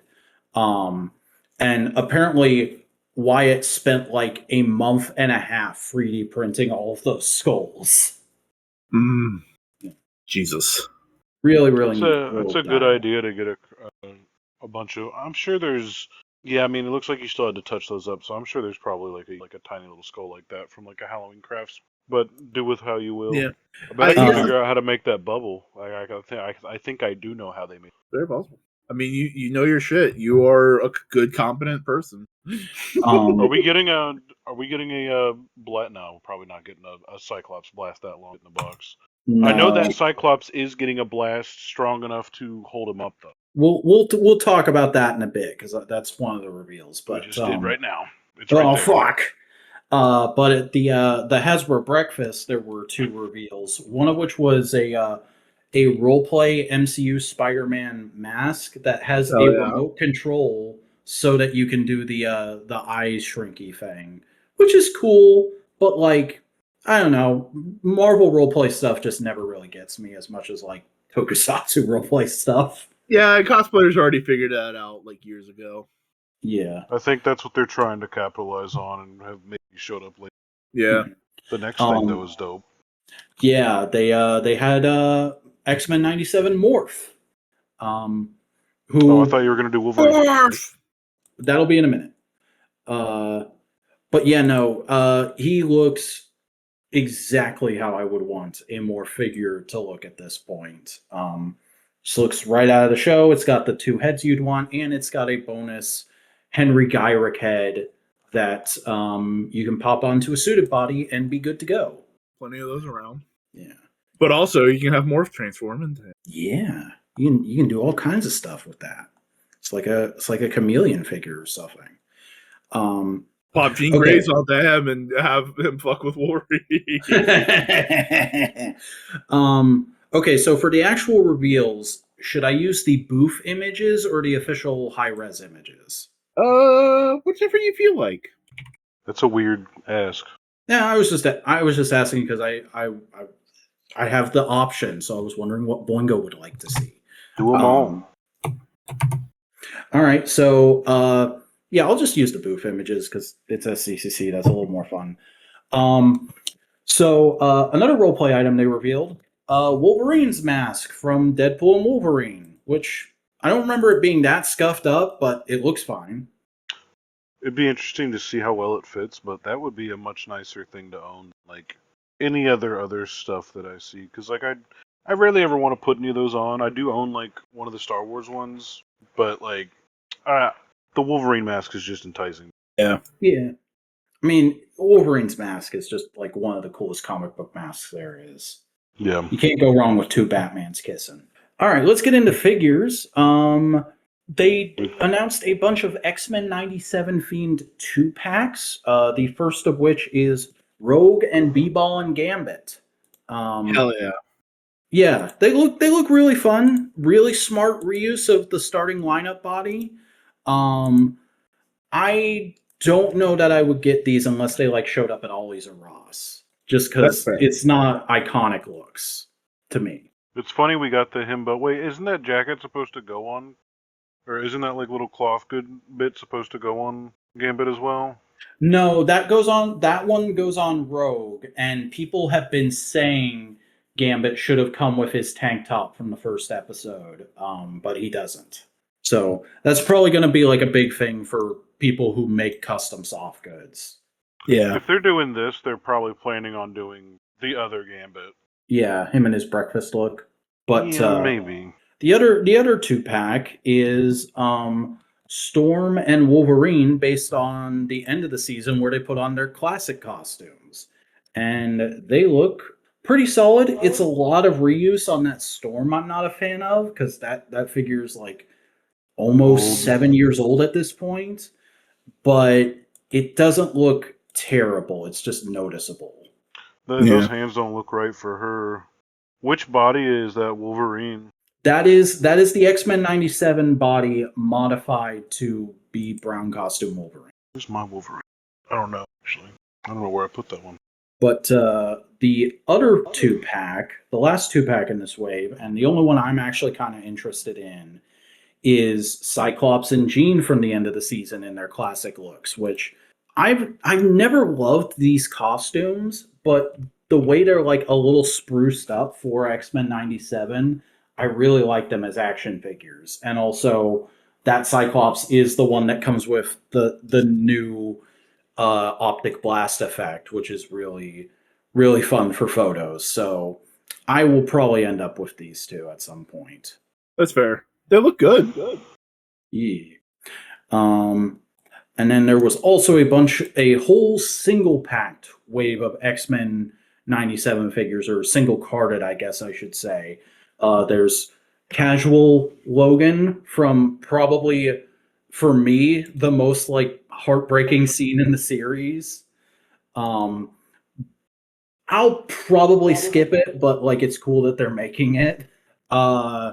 Jubilee, though, I really like this look for Jubilee, where it's the modern costume, but through the 90s lens. I think that's really a really just sharp design, and I don't have a Jubilee at the moment, so I'll probably end up with this sooner or later.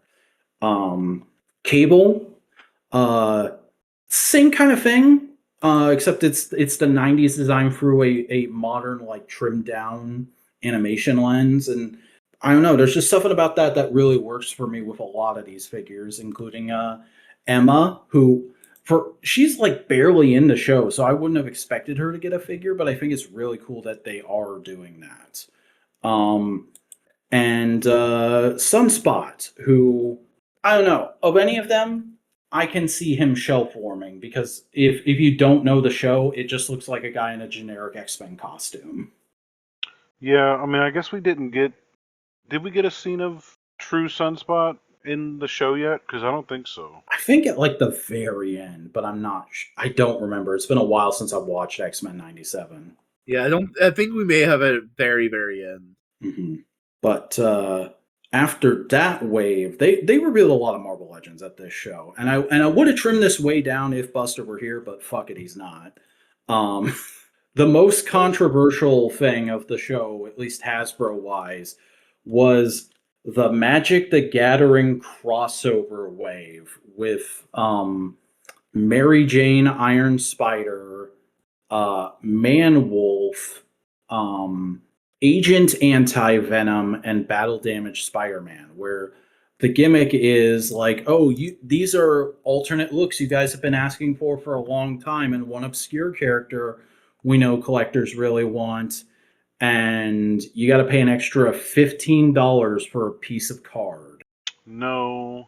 That's such a. So what's going on with that Anti-Venom? Is that updated or is that old? That's old. that's the one that recently came on a retro card, which was a whole new body. Was it? It was for sure a whole new body because the retro card. Yeah, I watched reviews of it. But that's the same little hands back there, though. The only one of these I want is Battle Damage Spider-Man, and even then, I'm like, I want him to take like 2 photos. And because of that, I will hedge my bets and wait for a sale. Because $15. I don't care how good the card is in the game or how rare or exclusive or whatever the fuck Wizards of the Coast is trying to push to people. That's not. One card is not worth $15 to me. If it was like promo card in a pack, I could see that. But for one card, that's fucking ridiculous. That's how much 3 booster packs would cost. Disgusting. Also, like, one of my first Spider-Man figures I ever had was the Toy Biz Battle Damage Spider-Man. Mm-hmm. I think I've been waiting since then. Like, I don't even know when the last time Marvel even did one. I don't know. Well, I don't know if Hasbro's ever done one. I think there was one in the Spider-Man free movie toy line, but I could be mistaken. Oh, there was a few in that one because it's a prominent part of the movie that happens in his faces. Yeah. I'm pretty sure there was a figure that I had from that movie that had like rubbery extra like costume bits to like put on them that do not exist anymore. Yeah. I don't know. It's nice to get a battle damaged Spider-Man to put up against like other characters to like have him fight. Like it's something that I always liked. Yeah, like I saw it and I immediately thought of, I don't know if you know about this, Cody, but that moment Boingo in the not the most recent Spider-Man run, but like a run or two ago where he was tied up in Tombstone's basement and just like screaming at him. That's what this makes me think of. That's the Wells run. Which, by the way, Boingo, we've been yapping about the Magic Wave. How do you feel about it as like an observer? It is not gonna do well because you guys are toy collectors and you don't want the fucking Magic card, and the Magic fans don't want to fucking spend $30 on a chunk of plastic they don't want. So it's a small Venn diagram of people who might even want any of this. Yeah, I think these are going to get parted out a lot. Like, there's going to be a lot of toy collectors going into card shops and a lot of card collectors going into toy shops in the next few months.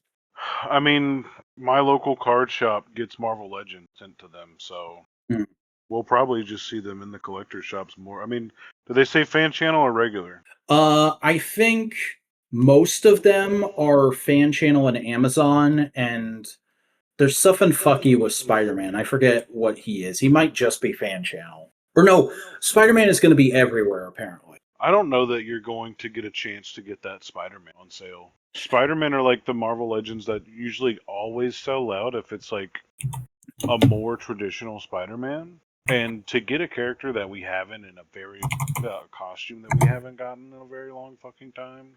Yeah. Like people are going to want to take that and just like do all kinds of... I almost pre-ordered it, but I didn't, and I don't know. I'm just gonna wait and see how the cards fall when they do. It would be nice to have, but it's not essential for my collection, you know? Yeah. Yeah, I mean, you can't always sell the card too, by the way. True. Yeah. But here's the thing: how many toy collectors are going to get it and then sell the card? I mean, there's still going to be a market. Probably a lot of them. But I do not think that the amount of action figures made is gonna like get close to the amount of like cards made for a regular like booster release. Like, there's no way.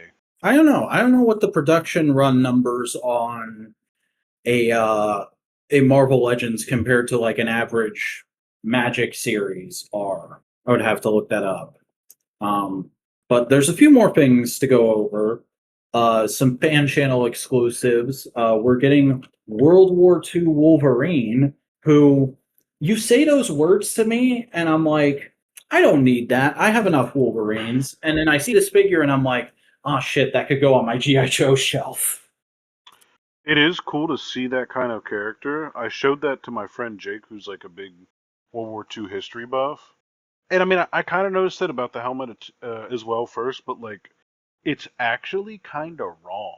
Like, there's a couple of things incorrect. I mean, it's a more American military style thing, but like, there's just some things on there, like some of the belts, the helmet shape, and like some of the things he's using. They're a little like not quite correct, period specific, but like it still looks really good. Hold on. It's probably matched to some art. Yeah, probably. Probably matches some art, but I'm looking. I'm trying to see. Yeah, you can't look up World War II Wolverine, by the way. That's the name of it. No. I'm looking up Canadian World War II uniforms because they were different than Americans. Good thinking. And here we go. Here is probably a reproduction by the guy. That looks like a Canadian World War II uniform.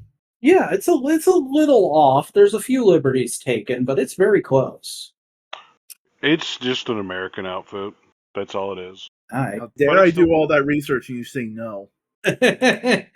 You're wrong, actually. Well, I mean, like literally, like look at the like the bootstrap things they do, and like some of the other designs on that costume are the differences between a Canadian and American, like the feet and whatnot. You mean like the spats? Yeah, the spats. I think everybody had spats, didn't they? The picture you just posted doesn't show them. Sure. It's boots and like a knee pattern. It's shit that doesn't matter because it looks like correct enough. Yeah. And for most people, they're just going to be like, "Oh wow." Because to me, what it feels like is like the jacket's the Canadian, the pants are like from somewhere. He got the spats from like the British forces, the helmet from American. Like he's just using whatever he can get his hands on. Like he just went to the front line and then started borrowing shit from people. All right. I could see it.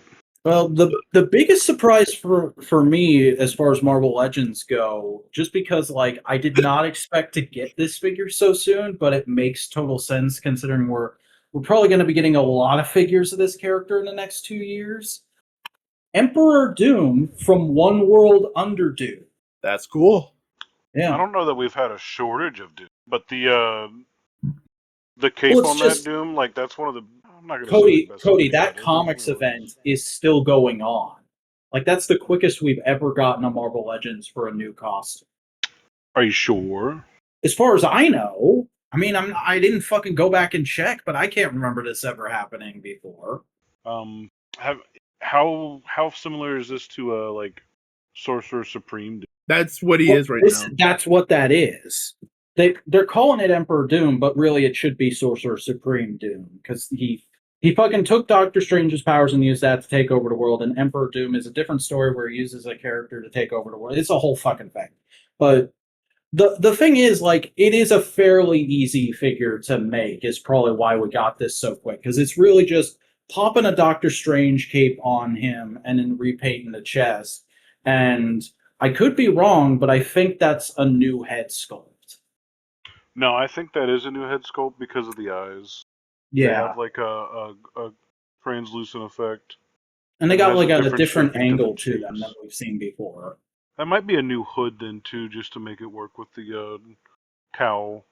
Yeah, Eye of Agamotto looks good. The rest of it looks standard, but I do like the little like magical flair. That makes me want to get the ghost character and the new GI Joe character. Yeah. Sorry, the one with the ghost dog and then the guy with like the sword. The Those effects would go really well with like a Doctor Strange or a Doom. I do not remember the name of that for some reason. The latest reveal in One World Under Doom was really good.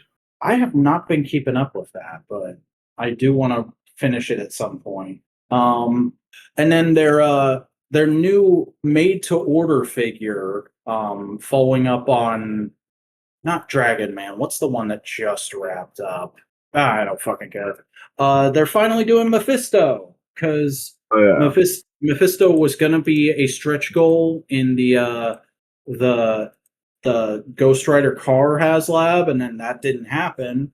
And now they're not doing HasLabs as much anymore, but they are doing the made to order thing pretty regularly. So that's a perfect place for Mephisto to slot in, and he looks great. He looks great. He is $80.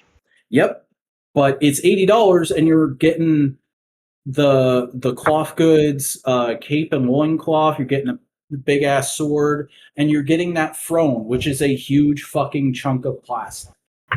I mean, I get what you're saying. I just think that like that's another one of the cases. Like there are other companies giving us figures with like similar like stuff coming with them, even like big chairs and whatnot, for either similar prices or lesser price, but like considered to be a different collector level.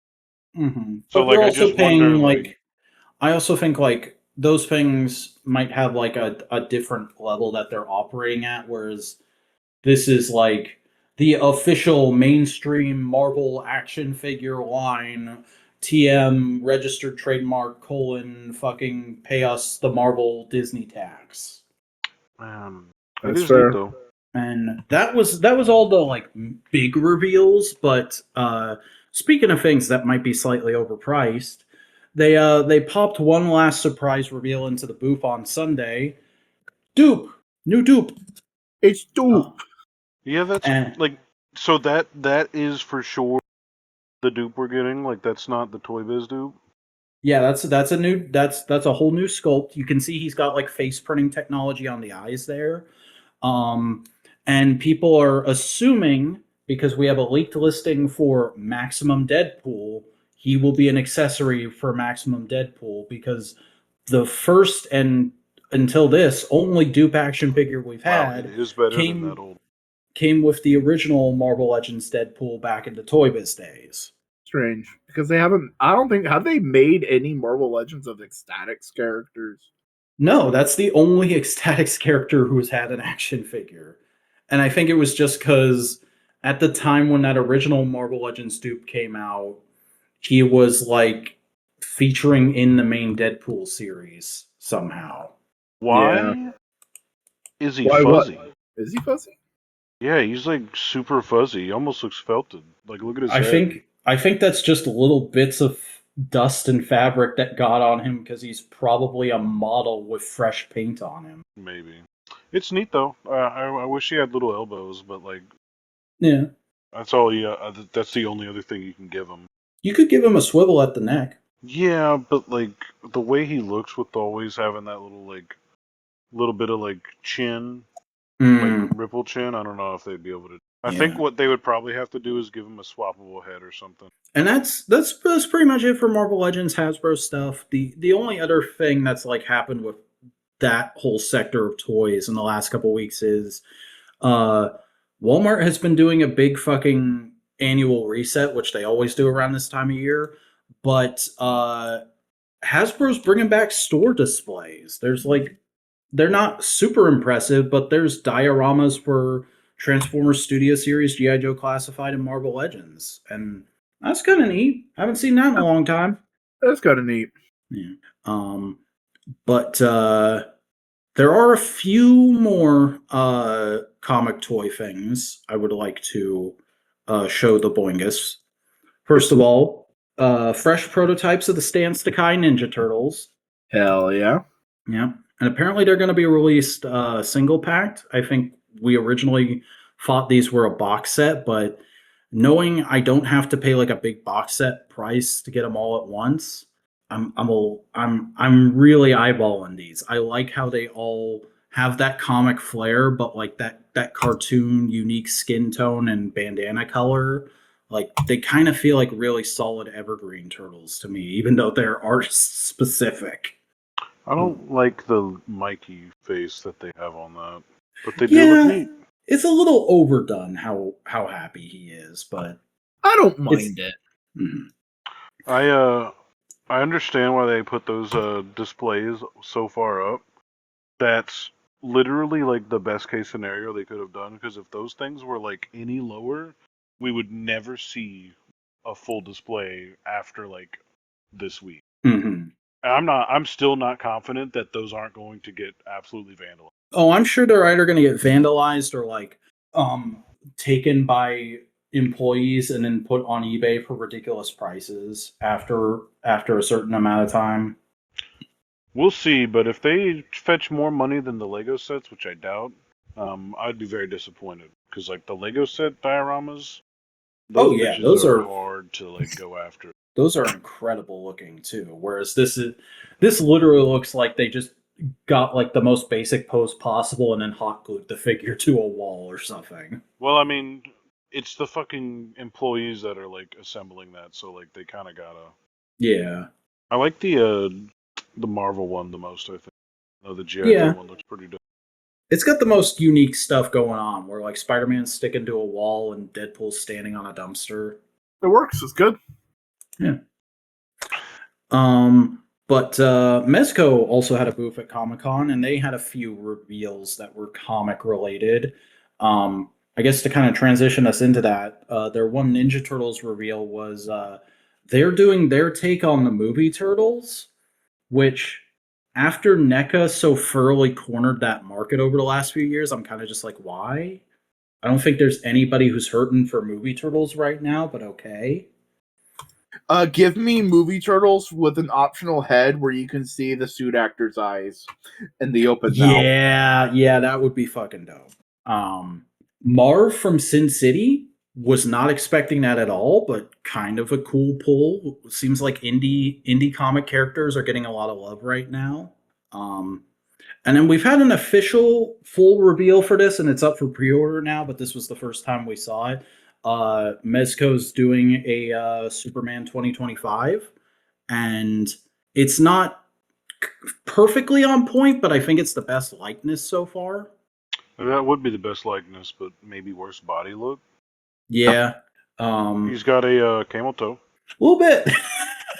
But hey, first articulated crypto, so that's something. Batman and the Joker from the critically acclaimed Christopher Nolan The Dark Knight movie. Hey, look at those. They're fellas. We've seen them before. The fucking billionth and six figures of those two Chumbawambas. This is Mezco, you said? Yeah, this is Mezco. That Batman's not going to age well then. Yeah.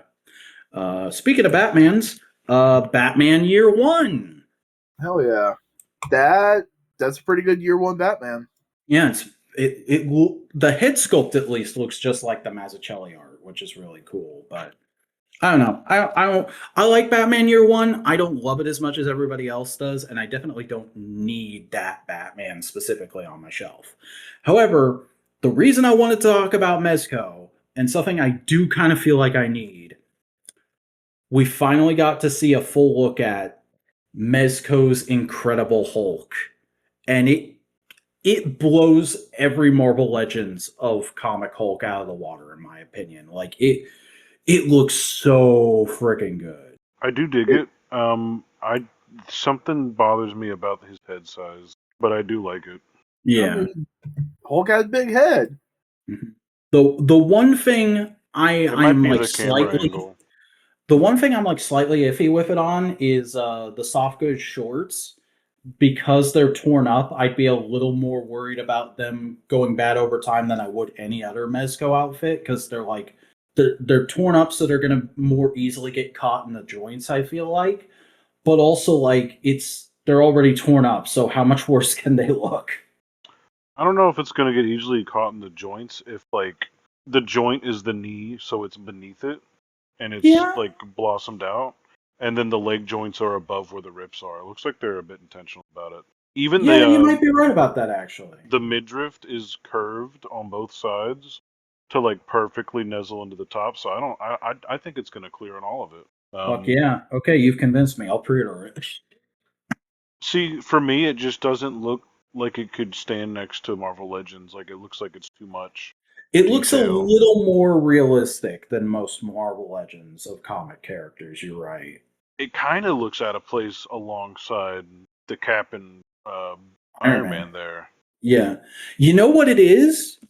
I think more than any other Marvel figure I've ever seen, this looks like an Alex Ross artist specific figure. Like this, the way the veins are and like the specific expression he has, it looks like Alex Ross art. Yeah, it's definitely the paint. It's the dark greens over the light green. Mm-hmm. Mezco. See if we can get some different shots of that.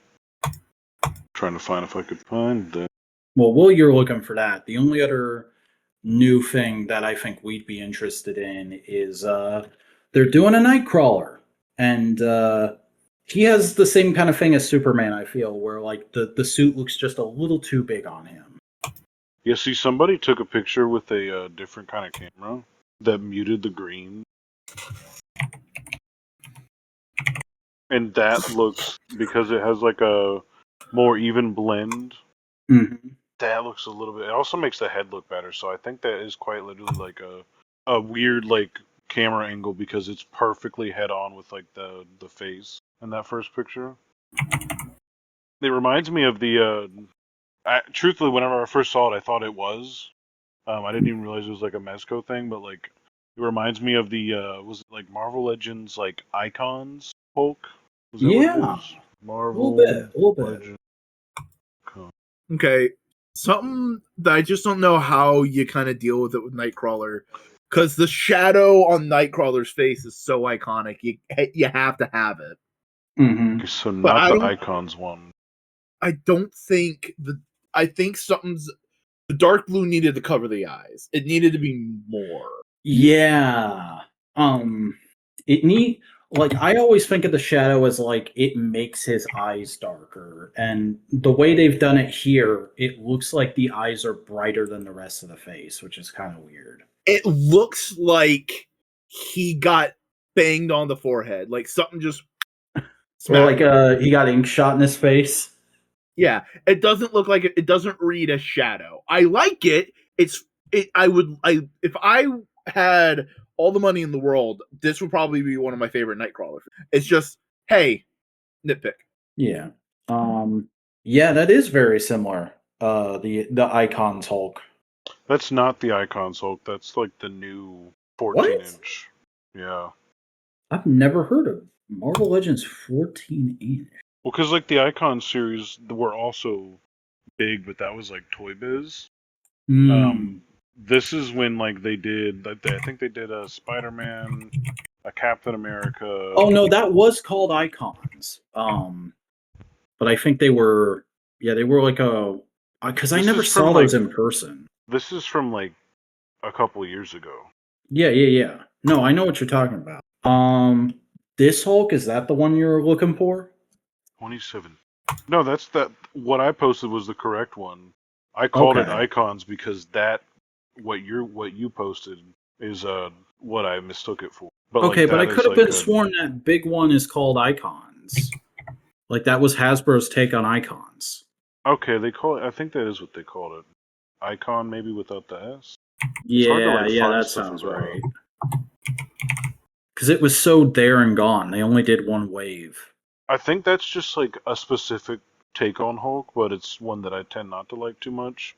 When it's like ultra ripply chest as opposed to like the opposite of that. Like, I mean, you can see that Hulk right there. He's got like, it's finer muscles, but like everything else is like just bulkier. Yeah, you don't like seeing the strenuations. Yeah, because that's also like the movie Hulk from like the Universal movie, the newest Hulk movie, I guess you could say. That's how he looked. The newest Hulk movie from 2008. That's the newest one. Jesus fucking Christ. 2008. Yeah, that was the same year as Iron Man. Those were our free comic book movies that year. Was Iron Man, The Incredible Hulk, and The Dark Knight. Time keeps on slipping. Yeah, these Speaking are of which, the three you want to same slip thing. in? You want to slip into the future with a Medicom A good night? Mayfex reveal because they had a show at the same time as SDCC in Japan. And they're doing 2099 Venom. Ooh, that's cool. Yeah. And they're also re-releasing their original comic Venom, but now with blue highlights. So if you didn't get it the first time and you're one of those people who thinks Venom is blue for some reason, you can get that. It's because he's drawn blue. No, he's black, and they use blue to show highlights and detail definition. But Yeah, I mean, but that's a color they used on him. Yeah. I mean, Spider-Man 2099 had a black costume, but everyone was like, nah, it's blue because of the blue highlights. And now it's blue. Yeah, and whenever I saw that new figure, I was that doesn't look right. What's wrong with it? And that's what was wrong with it. and I'm going I've never to seen that Venom design top. the 2099 one. Yeah, it's cool though. Yeah, this is a little goofy for my taste, but I don't hate it. And A I'm little going to goofy skip. for my Spider-Man. Yeah. I'm going to skip all the like movie figures from Medicom because we've already been talking about toys for a while, but comic-wise, they showed a lot of new DC stuff. Death of Superman, Superman, and Doomsday 2-pack is coming, which that's an import company. That's going to be really fucking expensive, but also that's a real good looking Doomsday. Yeah. Each their own. I mean, it's what would you want different with Doomsday? That's what he looks like in eyes. That's what the eyes look like in the original comics. I know that's what he looks like, but I think it's because of how, like, unless you're right up on it, maybe it's just the picture, but it looks like it's a cartoony eye. I know he's got the bones going through it, but like, do you see what I mean? Well, I mean, it it's looks gonna like be, it's a pupil. You can't even see the eye in there. I think it's like it's more sunken down, and you would have to get up in there to actually see the eye. Yeah, but it's just white and black, so it's like the black looks like it's the pupil, and the white looks like it's big cartoony. Well, I mean, he has like a cage around his eye. It's a bone cage. Yeah. They will be the bone cage. But like, I like these figures. Like, I see a lot of pictures of like the Scarlet Spider and like the regular Spider-Man outfits. But like, when you look at that Superman, for example, like the way that they do their like, they're just like thinner. All of their figures they do are just like ever so slightly like. Skeletal. Well, they're imports, so they're smaller to start. Like that's just something weird about high-end import stuff. Is it's always a little smaller than anything over here. But then you also have the thing of like Mayfex, more than any other company, really tries to be accurate to comic book art, and that can lead to some odd proportions. I mean, I think that's just how they do their like articulation in arms and legs, because they all look the same. Like they all have like the. Oh, I disagree with that completely. I think some of their figures can look wildly different. A lot of like the Spider-Man and like other characters, they have like it. I guess all I'm saying is like I could immediately pick it out. I could immediately see it. It's like, oh, that's a like that. Like I could tell. Well, yeah, there's engineering tropes. I don't know. The Venom shows it less, but it does still have like the knee lips. I think that Superman also isn't getting a lot of favors done for it because it's a gray prototype. There's no like paint or texturing on it to show to like kind of hide some of the basic articulation and proportions. And the next one is kind of in the same boat because they're doing another Superman, and they're finally doing a Superman specific comic that isn't Death of Superman. Unfortunately, it's another Jim Lee drawn comic, and we're probably not getting a smiling head with this one either because it's replicating a specific cover from Superman 4 Tomorrow. I mean, if we get the little eagle gargoyle. We probably are. I think anything you see in that case is coming with the figures. So, like, the Death of Superman 2-pack will probably come with that destroyed Metropolis base. And, like, this is the Jim Lee cover it's replicating. But it's also not the only figure in that line because we're finally getting a Mayfex Wonder Woman. based on how she appears in For Tomorrow, which not my favorite Wonder Woman design, but it's better than like some of the ones they could have gone with. So I'm not like too mad about it. I like the skirt having kind of like a retro golden feel. Yeah, I'm trying to find a picture from that comic real quick. Yeah, okay, it's this design. Yeah, a mix of 52 and Golden Age. Yeah, and then to kind of wrap up and bring full circle their Hush line, we're getting a Clark Kent and a Bruce Wayne. Look at that! Look at those men in suits. Men in suits. Also, that Superman is probably coming with an entire alternate torso, which is a little insane, but okay. If you can do it, flaunt it. Yeah. Comic book Lobo, who for a gray prototype looks fantastic. Well, here's the thing: Lobo's always gray. But you know what I mean. He's not got any paint on him. He wears like black clothes. Classic Batgirl. There's a what looks to be a little cigar or something underneath Lobo.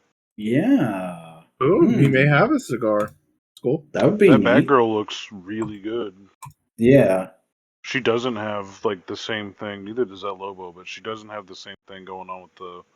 I think it's just when they do comic Marvel stuff. It's not the costume I think of for Babs, but that's just because I've read so much current stuff with Babs in it, and it does look good. I've never seen an action figure with an articulated toe in it.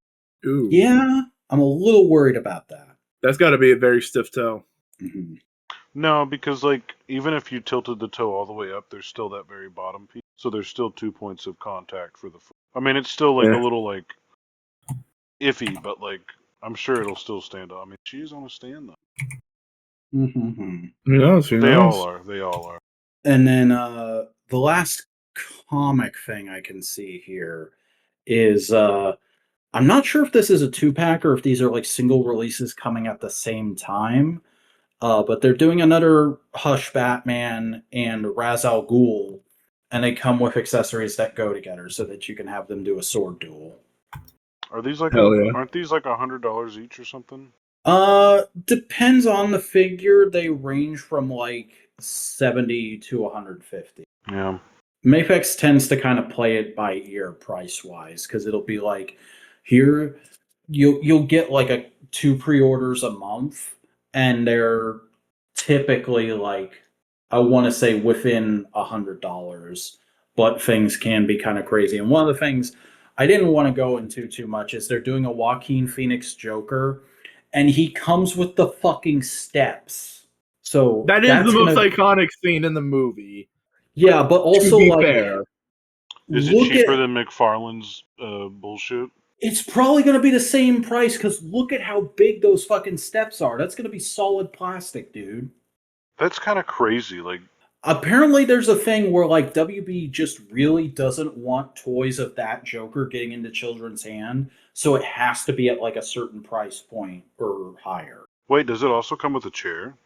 Yeah, there's another shot that highlights the chair and a couple of accessories. Yeah, it comes with a chair, a feather duster, a gun, a mask, and I think that's like a dossier. Those stairs are cool, but like, I gotta think that tech deck shit's gotta be almost exactly to scale to 6. Yeah, because that looks very tech deck scaled. Like a thought, that chair looks like the chair from the final scene at the talk show. Yeah, I think that's probably what it's supposed to be. They're probably like, oh, McFarlane did the whole talk show set, so we'll just give you the chair. It might actually be the same price, but like, that's gonna be so crazy. Mm. I mean, I would never pay $200 for 2 figures and like some bits of plastic for like the McFarlane. I don't think there's anything in McFarlane's like world that I'd spend that much money. Something just doesn't land about like McFarlane stuff, but. Yeah, you seem really averse to them. It's because like I've bought so many and they just don't like the hand feel is just kind of ass. Mm-hmm.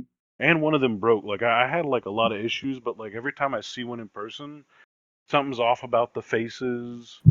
Those little rotating ball joints just don't really feel good. They kind of like feel similar to like Revoltech joints, but like I don't really have as much issue with those joints as I do the McFarlane one. Yeah. I got some from the first wave, and I was like, I don't know about this, and then the line just kind of got away from me. And I mean, at this point, I'm kind of just hedging my bets and trying to wait and see, is the new Mattel stuff going to be like on par with Masterverse? Because if so, I'll just collect that. But if it's any less than, I might go whole hog on one of the import lines. I don't know. Like Mafex might be my DC line at some point. It's entirely possible. I'm just sitting here as a Marvel fan, just going like, "Yo, Marvel Legends." Yeah. I just think it's you like, are so fucking blessed, to be honest. Like you don't understand the struggle I go through as a DC fan who also loves toys. I mean, I know I collect things differently, and I tend to lean more of like, I mean, I just love all different types of action figures, and I buy all different types of action figures from all different types of companies. But like, when it comes to like the Mafex and fucking Mezco, compared to like me getting a Marvel Legends, like in my brain, it's simply just like, is this like all suit like figure here, or like for example, like the Mafex there, like those figures are all plastic. It's a different type of plastic, I know, but like still, like where is the trade between like where is like the jump between 20 and like 100? Like for me, like I know they have like some good layering and painting, but like how far can that go other than it I just think being it's import? just they put a lot.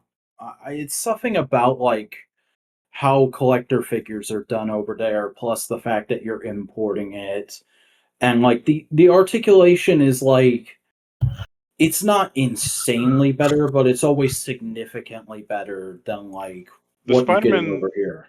definitely pose better, but like ever so slightly, you know, and like there's some things that like the Yeah. Spider-Man don't do as good as like some of the other ones. Marvel Legends has also really caught up to the imports with Spider-Mans in the last few years.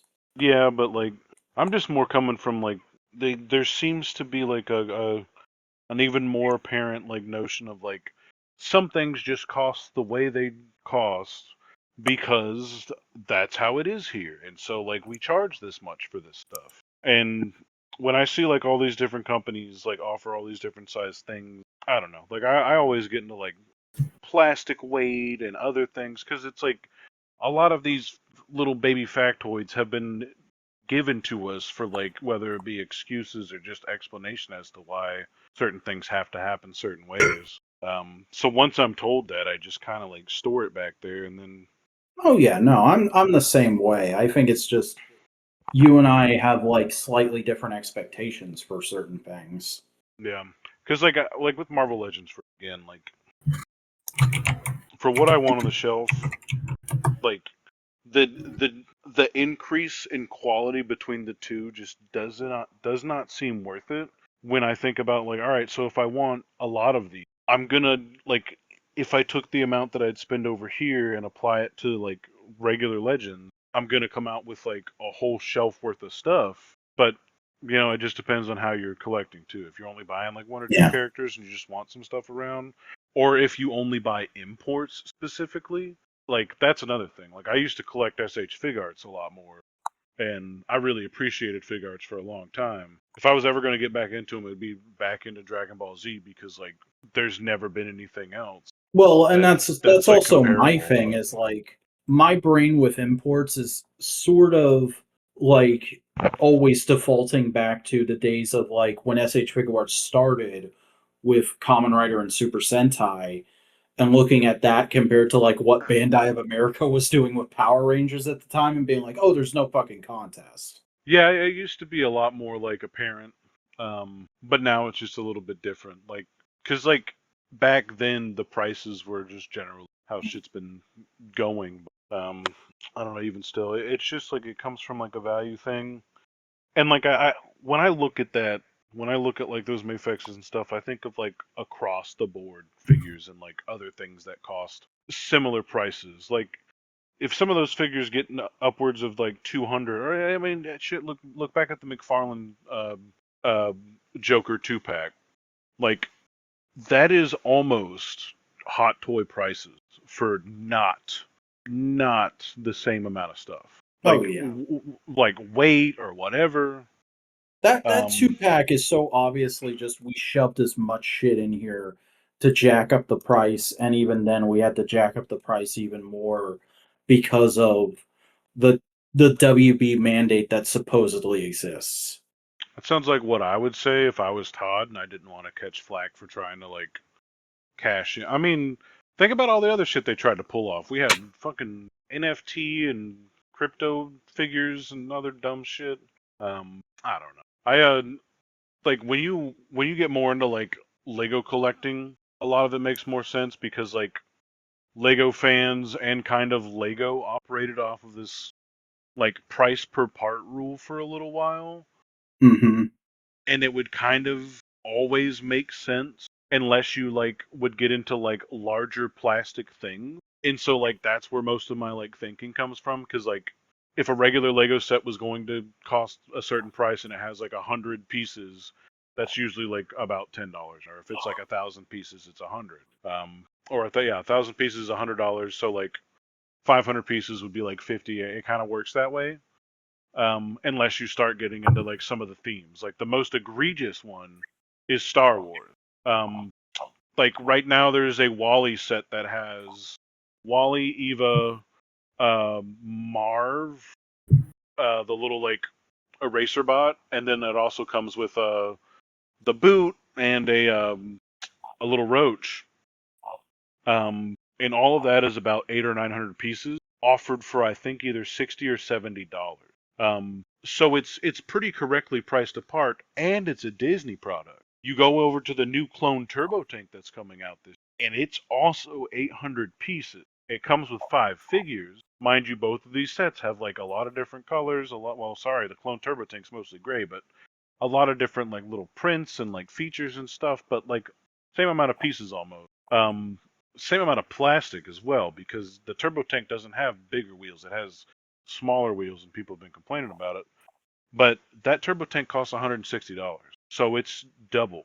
And it's on the same shelf at the same time from the same company working with Lego. But like that's just kind of like accepted for Star Wars, but the Star Wars sets are built to run for 2 years in production. Like a lot of the Marvel and like other stuff that we work with rarely ever gets re-released, but Lego sets are handled in a whole different category. So those Star Wars sets are designed not to necessarily sell at that price for a long time, but to sell as many at that price for that first year until they drop the price the second year to about $60 or $70 without fail as well.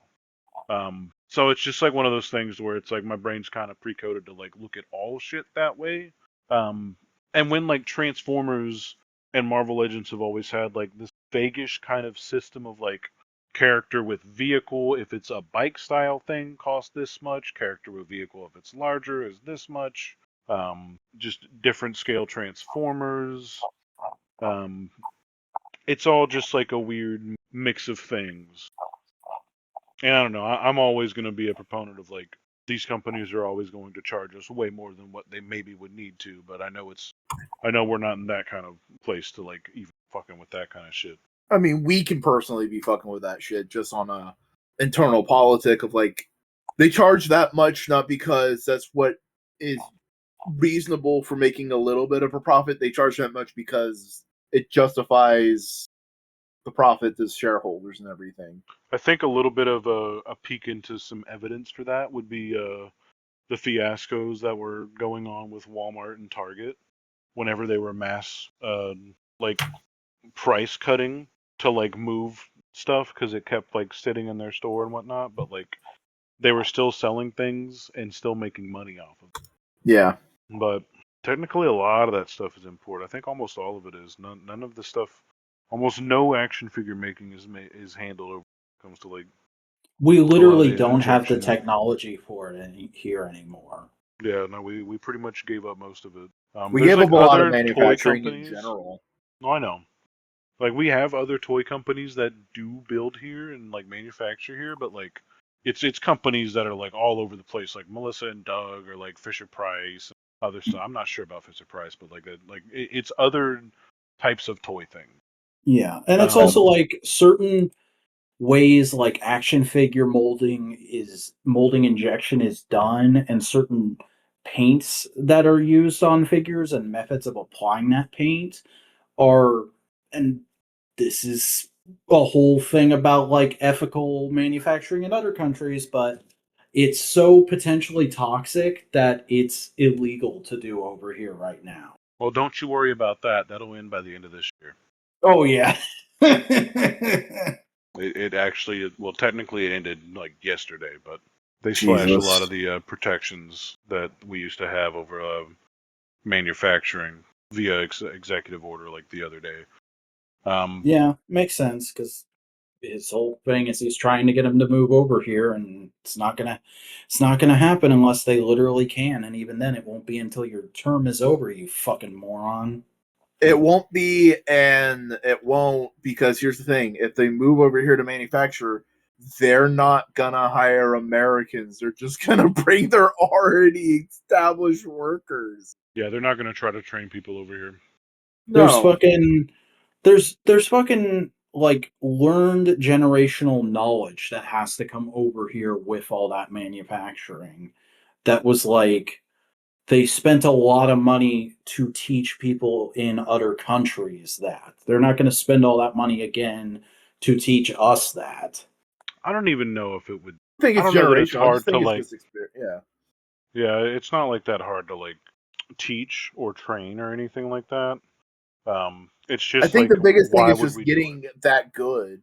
And also there's the other fact of like the American dollar is so weirdly inflated, not like inflation, but like its power is so overstated internationally that you can't justify a lot of manufacturing and other things here. I was trying to look up where Transformers are assembled, and I could not actually find a decent or straightforward answer because I wanted to see what the assembly line looked like. I don't think 'Cause we've I kn- seen that in a long time, but I do remember like 10 or 15 years ago, there was a big hubbub about they moved manufacturing from China to Korea. I know we get a lot of like leaks from China and I think Taiwan, but I don't know. I was just thinking about the differences of type of toy between like a regular action figure and Transformers, and there's a pretty good part of that process that would require a hands-on approach, unlike a lot of the other stuff. I guess it's not entirely uncommon that like toys have to pass through the hands of people to be manufactured.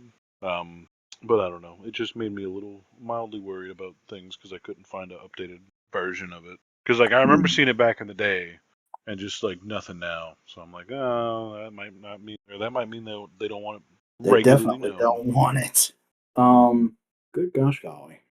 There's a lot to just be worried about in general and that kind of vibe, but it's also just like it's a little out of our hands and we can't do anything. Yep. I mean, I could always choose not to engage. That's the strongest thing in a we can't do anything situation. Well, you been reading any good comics lately? I mentioned One World Under Doom had a cool bit. Yeah. Spider-Man's still doing pretty good after what happened last time. The fucking the scene in the latest Ultimate Spider-Man. Oh man, oh boy. Woo-hoo. I haven't seen that. I haven't read that yet. I need to read the newest issue of Ultimate Spider-Man. Speaking of big scenes, Mary Jane finally broke up with Paul. Congratulations, boys. It finally happened. The day finally came. We canceled the apocalypse. And you want to know what the best part is? It's hilarious. The scene starts with Dylan Brock, because they're taking care of Dylan. That's part of the whole story. Rushing out, doing a teenager shit, right? And Mary Jane goes like, "Oh," it's like she starts saying something, and Paul goes like, "Hey, don't worry, I am understanding," and like just totally like, "Hey, I'm understanding. I don't want to communicate. Let's work this shit out." And Mary Jane was just like, I hoped you would have been angry. I hoped you would have yelled at me. Because this is like, and just goes through this whole thing. It's just like, Paul, I'm breaking up with you. Which is also hilarious because Peter Parker is so injured he can't be Spider-Man in the latest issue. And so his career's doing better because he can be at his job, but a lot of the Spider-Man stuff is kind of a little bothering him, and he's just having a bad day. And Mary Jane comes and says, like, "Hey, Peter, life is wild, isn't it?" And it's like it's framed very much in the way of like, "Oh, is Mary Jane gonna try and get back with Peter?" And then Venom pops out because Mary Jane's Venom right now, and Peter just looks at them and goes like, "You know what? You two deserve each other."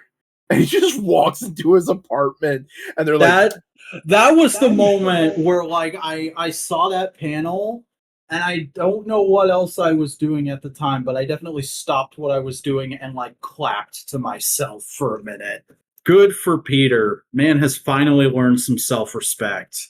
Here's the thing, though. The new Venom story with MJ isn't the worst thing in the world. I haven't been keeping up with it, but it is, like, there's interest. It is definitively the Venom symbiote going like, you know what? I was a hero with Flash. I had this really great moment of getting over all my trauma with Spider-Man in the Venom War, because there was a side bit where Peter and the symbiote like team up to help, and like Peter gives the Venom symbiote like, "Hey, you have choices. You can be more than your past actions. Now let's work together." And it like gave the symbiote like a chance to be like, I can be a hero. I don't have to focus on my past. I don't have to obsess over Peter. And it gave it a chance to move on. And it's just like, and it just works really good.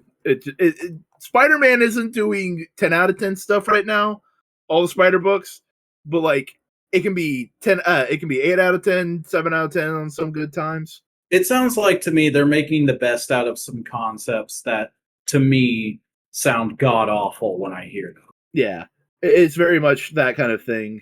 And I mean, Spider-Man shows up at the shows up at the end of the book. So it's like, okay, cool, they're doing something, and I'm already kind of dreading the new status quo they're trying to do, where there's 2 fucking Spider-Men, one on Earth and one in space, and whatever. Yeah. Are you up to date on Moon Knight? No, like the release got weird because it was like a one-off, a mini, and I like just trying to keep up with that. I got lost, and I just need to go figure out where I got lost and catch back up, because I did love McKay's Moon Knight. Okay, because I haven't been reading that run at all, but I did see the other day that like now they've looped Hank Pym and Nadia Van Dyne into it, and as an Ant-Man fan, I'm like, God damn it, those are my characters. I kind of want to read that now. I kind of want to just jump in and read the issues with my characters. Oh, while I was at the comic store yesterday, I did flip through Gwenpool number 4. Ugh. And it's really funny because like Gwenpool is possessing Gwen Stacy, who is like doing the whole fucking whatever. But I don't know what's going on in the book, but like there's a moment where they use Gwenpool's meta powers to go to a comic shop, and it's like, what's going on here? Let's figure out what's going on with Gwen Stacy. And it's like, oh shit, do you remember the clone conspiracy and the Gwen Stacy clone? She's a clone. They didn't bring back Gwen Stacy. She's just a clone. So it's typical Marvel rage baiting bullshit. Yeah. Cool. I'm glad I didn't even give it the time of day. I just thought it was like funny. It's like, oh yeah, the thing that everyone suspected it would be, it was. Also, one of my favorite panels of comics from Uncanny X-Men. I'm sending it so you guys can see it. One of the best panels. Oh yeah, I've seen that going around. What happened? They got like an image consultant for the X-Men? No, basically they've been doing the superhero things in New Orleans, and they just been helping people. And one person that Nightcrawler saved was like a prominent figure of the city, and really rallied people and was like, hey, no, the X-Men are cool. These guys are dope. They saved my kid's life. Why are we giving them shit? You know what? Let's hold a festival and a carnival to like celebrate them. And the mayor is in this scene, like going, hey, there's a spot in New Orleans that's still devastated by Katrina. I think if we borrowed your brand and imaging, we could get the opportunity to rebuild it, and we'll like name stores after you guys. It's a way to like revitalize part of the city. And yeah, and you're also revitalizing the X-Men's image at the same time. That's smart. Who's fucking writing that? Gail Simone. She's still on the book? Okay, I thought she had been replaced for some reason. No. Also, Deadpool's in this book, and it's amazing and hilarious because he's fighting the new crop of kid characters, but he's not trying to like kill them. He's like, no, I'm here to give a warning, but they don't know that, and they're just like, a guy with a gun and a sword came, and so they're just attacking him, and he gets an arrow through his head. It's like, oh, fuck this shit. And that's when the adults come in, and it's a hilarious thing. He says like, oh yeah, no, these bad guys you've been trying to deal with hired us to like do a distraction on you, so you can go save someone. And they're like, so this is the distraction? He's like, no, I took the money and I came here to warn you guys. Like, very like, oh yeah, Deadpool's a good guy, but he's still kind of like, he'll take the money. Yeah. Why wouldn't you? That's really cool. Yeah. No, it's doing pretty good. Gail Simone's book is really good. McKay's X-Men book is pretty good. The side stuff I'm a little iffier on at this point. Not that it's any bad, it's just more of like, I don't feel the need to read a Wolverine book right now. I'm not interested in reading the Storm book right now. That's fair. I'm not reading. I'm not reading any current main universe Marvel. The only current comics I'm reading is I've been keeping up with the Energon universe. I'm reading Ultimate Spider-Man, and I'm reading the current Supergirl book because, of course, and those are all pretty solid. Like, I mean, Ultimate Spider-Man is one of those things where it's like if you're on board with it, you're on board with it at this point. You don't even need to sell someone. But Supergirl's just wrapped up its first arc, and it was a really fun like reintroduction of a obscure villain of hers who I love, Lesla Lar, who is literally just a scientist from Kandor who's about the same age as her, but gets really jealous of her and how popular she is, so she keeps trying to take her place. And they basically just did a modern take on that story, but with a interesting twist. Really, really solid way of ending it, where instead of like defeating her and sending her to jail in Kandor or the Phantom Zone or something like used to happen in the Silver Age, she's just like, no, I get it. You were lonely, you were underappreciated, and you just needed somebody to look at you and say you're great, and I see you for who you are, and I want to be your friend now. And it's refreshing to see a superhero like make good with their villain instead of just defeating them. You don't see that too often anymore. You know what would probably make you very mad at me, but I would think would be cool to see? What's up? If Matrix was like a side character, like a reoccurring character. Here's the thing.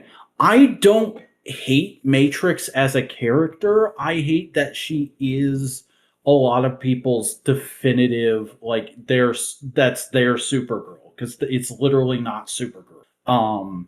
If Matrix was just like Supergirl's friend or her sidekick, I could probably get much more into the character. But all of her stories being like, Kara's dead and also technically never existed now, but here's this character who's trying to like honor her legacy by literally filling in as her, but also getting completely hoodwinked by Lex Luthor, and then having a weird plot that introduces Christian theology to the DC universe.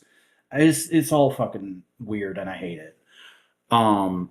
But Energon universe has been pretty solid so far. Like, D-Dubs is clearly building towards a big crescendo right now because his run's about to wrap up, and then Kirkman is going to take over. And that's all well and good, but I'm actually most interested in the G.I. Joe book right now because they're actually giving a good bit of development to characters who are mainstays in G.I. Joe, but like rarely get fleshed out. They're doing like a whole arc about Baroness snuck away from the team and CoverGirl went after her and found out like no, actually she's not just like a totally heartless rich person out looking for frills and that's why she's done all this illegal shit. It's she's acting out so her parents will notice her and actually she really loves and misses her parents. And CoverGirl has a whole thing of relating to that. And also, here's some wacky Cobra characters who have never appeared in media before as the villains of the arc. And that's all well and fun. Heck yeah. Let's see. I also bought some comics yesterday. So I got Heavy Metal issue 2. Right on. Fantastic Four Fanfare number 2, which is the Fantastic Four anthology book. Yeah, I skimmed the first issue of that. That was all right. I got Predator versus Spider-Man 3 and 4. They didn't have 2. I have 1 already. So you got to be on the hunt for that. I gotta find number 2 now. Let's see. I found Ultraverse: The Strangers number 1 from Malibu Comics. Oh my god! And a book called Heretics from Iguana Comics, issue number 2. Iguana Comics? What the fuck? Yes. And the cover is just one dude pointing a gun at an old guy with a sword. Let's see. Savage Wolverine, which is the print version of the Infinity comic of Wolverine, written by the guy who does Kill 6 Billion Demons. Werewolf by Night by Chiquino. Ooh. God's one shot from One World Under Doom because hey, it's not yeah. I listened to Tiffany review that the other day. That sounds like it was actually pretty good. I didn't watch that. I just like Gods. Captain America number 2 by Chip Zdarsky. I also already have number 1. Got a couple Legends of the Dark Knight to fill out that some more. It seems like you're just gonna collect that whole line, huh? Oh, that's the plan. Nice. That's one. That's one I want to have a complete collection of. Werewolf. It's a 3-part story. And Legend of the Dark Knight, The Legend of the Dark Might, and it's a Batmite comic. Excellent. By Alan Grant. Excellent. I love me some Alan Grant. And I got issue number 2 of Lost Fantasy, which is a fantasy comic coming out of Image right now, but the variant covers are all fun references. So issue 1 was a PlayStation cover, looks like a PS1 disc. Issue 2 of Lost Fantasy is a Berserk cover. Like the logo's done up like the American Berserk logo. It's all fun. That's neat. Also, you talking about Legends of the Dark Knight reminded me something older I've been reading. I've been working my way through the new reprinted Marvel DC crossover omnibuses, and right now I'm right in the middle of Batman versus the Incredible Hulk. Hell yeah! And I love how the setup for the story is Bruce Banner is undercover, just trying to get some work as a scientist at Wayne Enterprises. And then the Joker attacks and he gets found out as the Hulk because the Joker makes him mad. And then when he unhulks out, Bruce Wayne is there and he's like, "I'm so sorry, Mr. Wayne. I'll leave immediately. I just wanted a job." And he's like, "I mean, you were doing good work and you're also the foremost scientist on gamma radiation. I can afford to replace all of this. Don't go anywhere." It's like, yeah, good guy Bruce Wayne. You'll love to see it. Hell yeah. Yeah, is the cover of Lost Fantasy that I'm talking about. Oh yeah, that's very Berserk. And the one for issue 3, which is now is gonna be a bit, it's Devil May Cry. They even made it look like a fucking PlayStation box. That's great. Oh yeah. Here's the thing. The last is give me where I want to be. Thank you. They also did a PlayStation 1 for issue 2. I think they may be trying to do a PlayStation for each one. But like this is Metal Gear Solid 2. Doesn't quite work as well as the first one because the very first one was Final Fantasy VII, and it looks like that. Nice. And the best bit is, okay, back in the day when a video game sold a certain amount, they would re-release it under a greatest hits banner and for like cheaper, which I think video games should do more often because it makes sense. I had some greatest hits PS2 games as a kid. Yeah. So when they did the second printing of the comic, that was the cover of the second printing. Oh yeah, my mic doesn't pick it up when I clap. Thank God. And then they did a third printing, and they just added blood and fit it more with like greatest hits. So it's like, yeah, fuck yeah, they're having fun, with it, which is what I want from alt covers. Like all the ones for Beneath the sequel to Beneath the Trees Where Nobody Sees. A lot of them are movie covers of like horror monsters and serial killers, because that's what the story is. It's about a serial killer. So yeah, that's pretty cool. And genuinely, yes. you, Mr. Sword and Sorcery Fantasy guy, you need to pick up Heavy Metal and give it some read. There's some good shit in there. Is there ever a point? Yeah, that's probably a good idea. It is.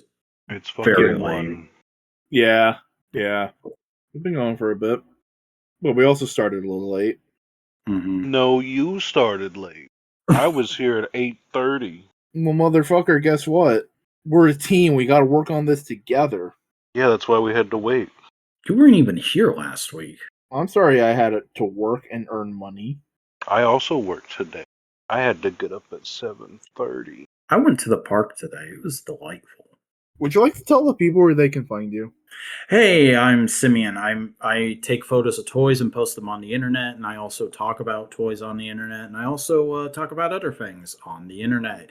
You can find all that at places like Bluesky and Instagram and Tumblr, and all of that is down in my link tree, which is down in the video description. So go take a look at that. Should just kept saying the internet.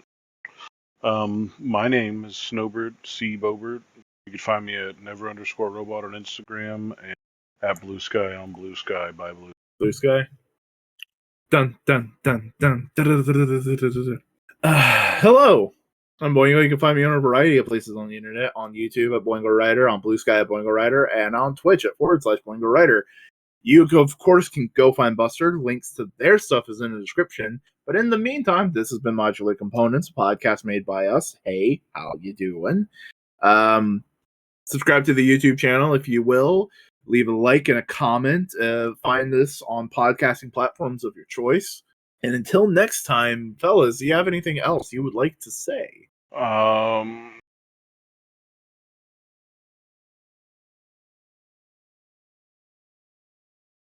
Nope.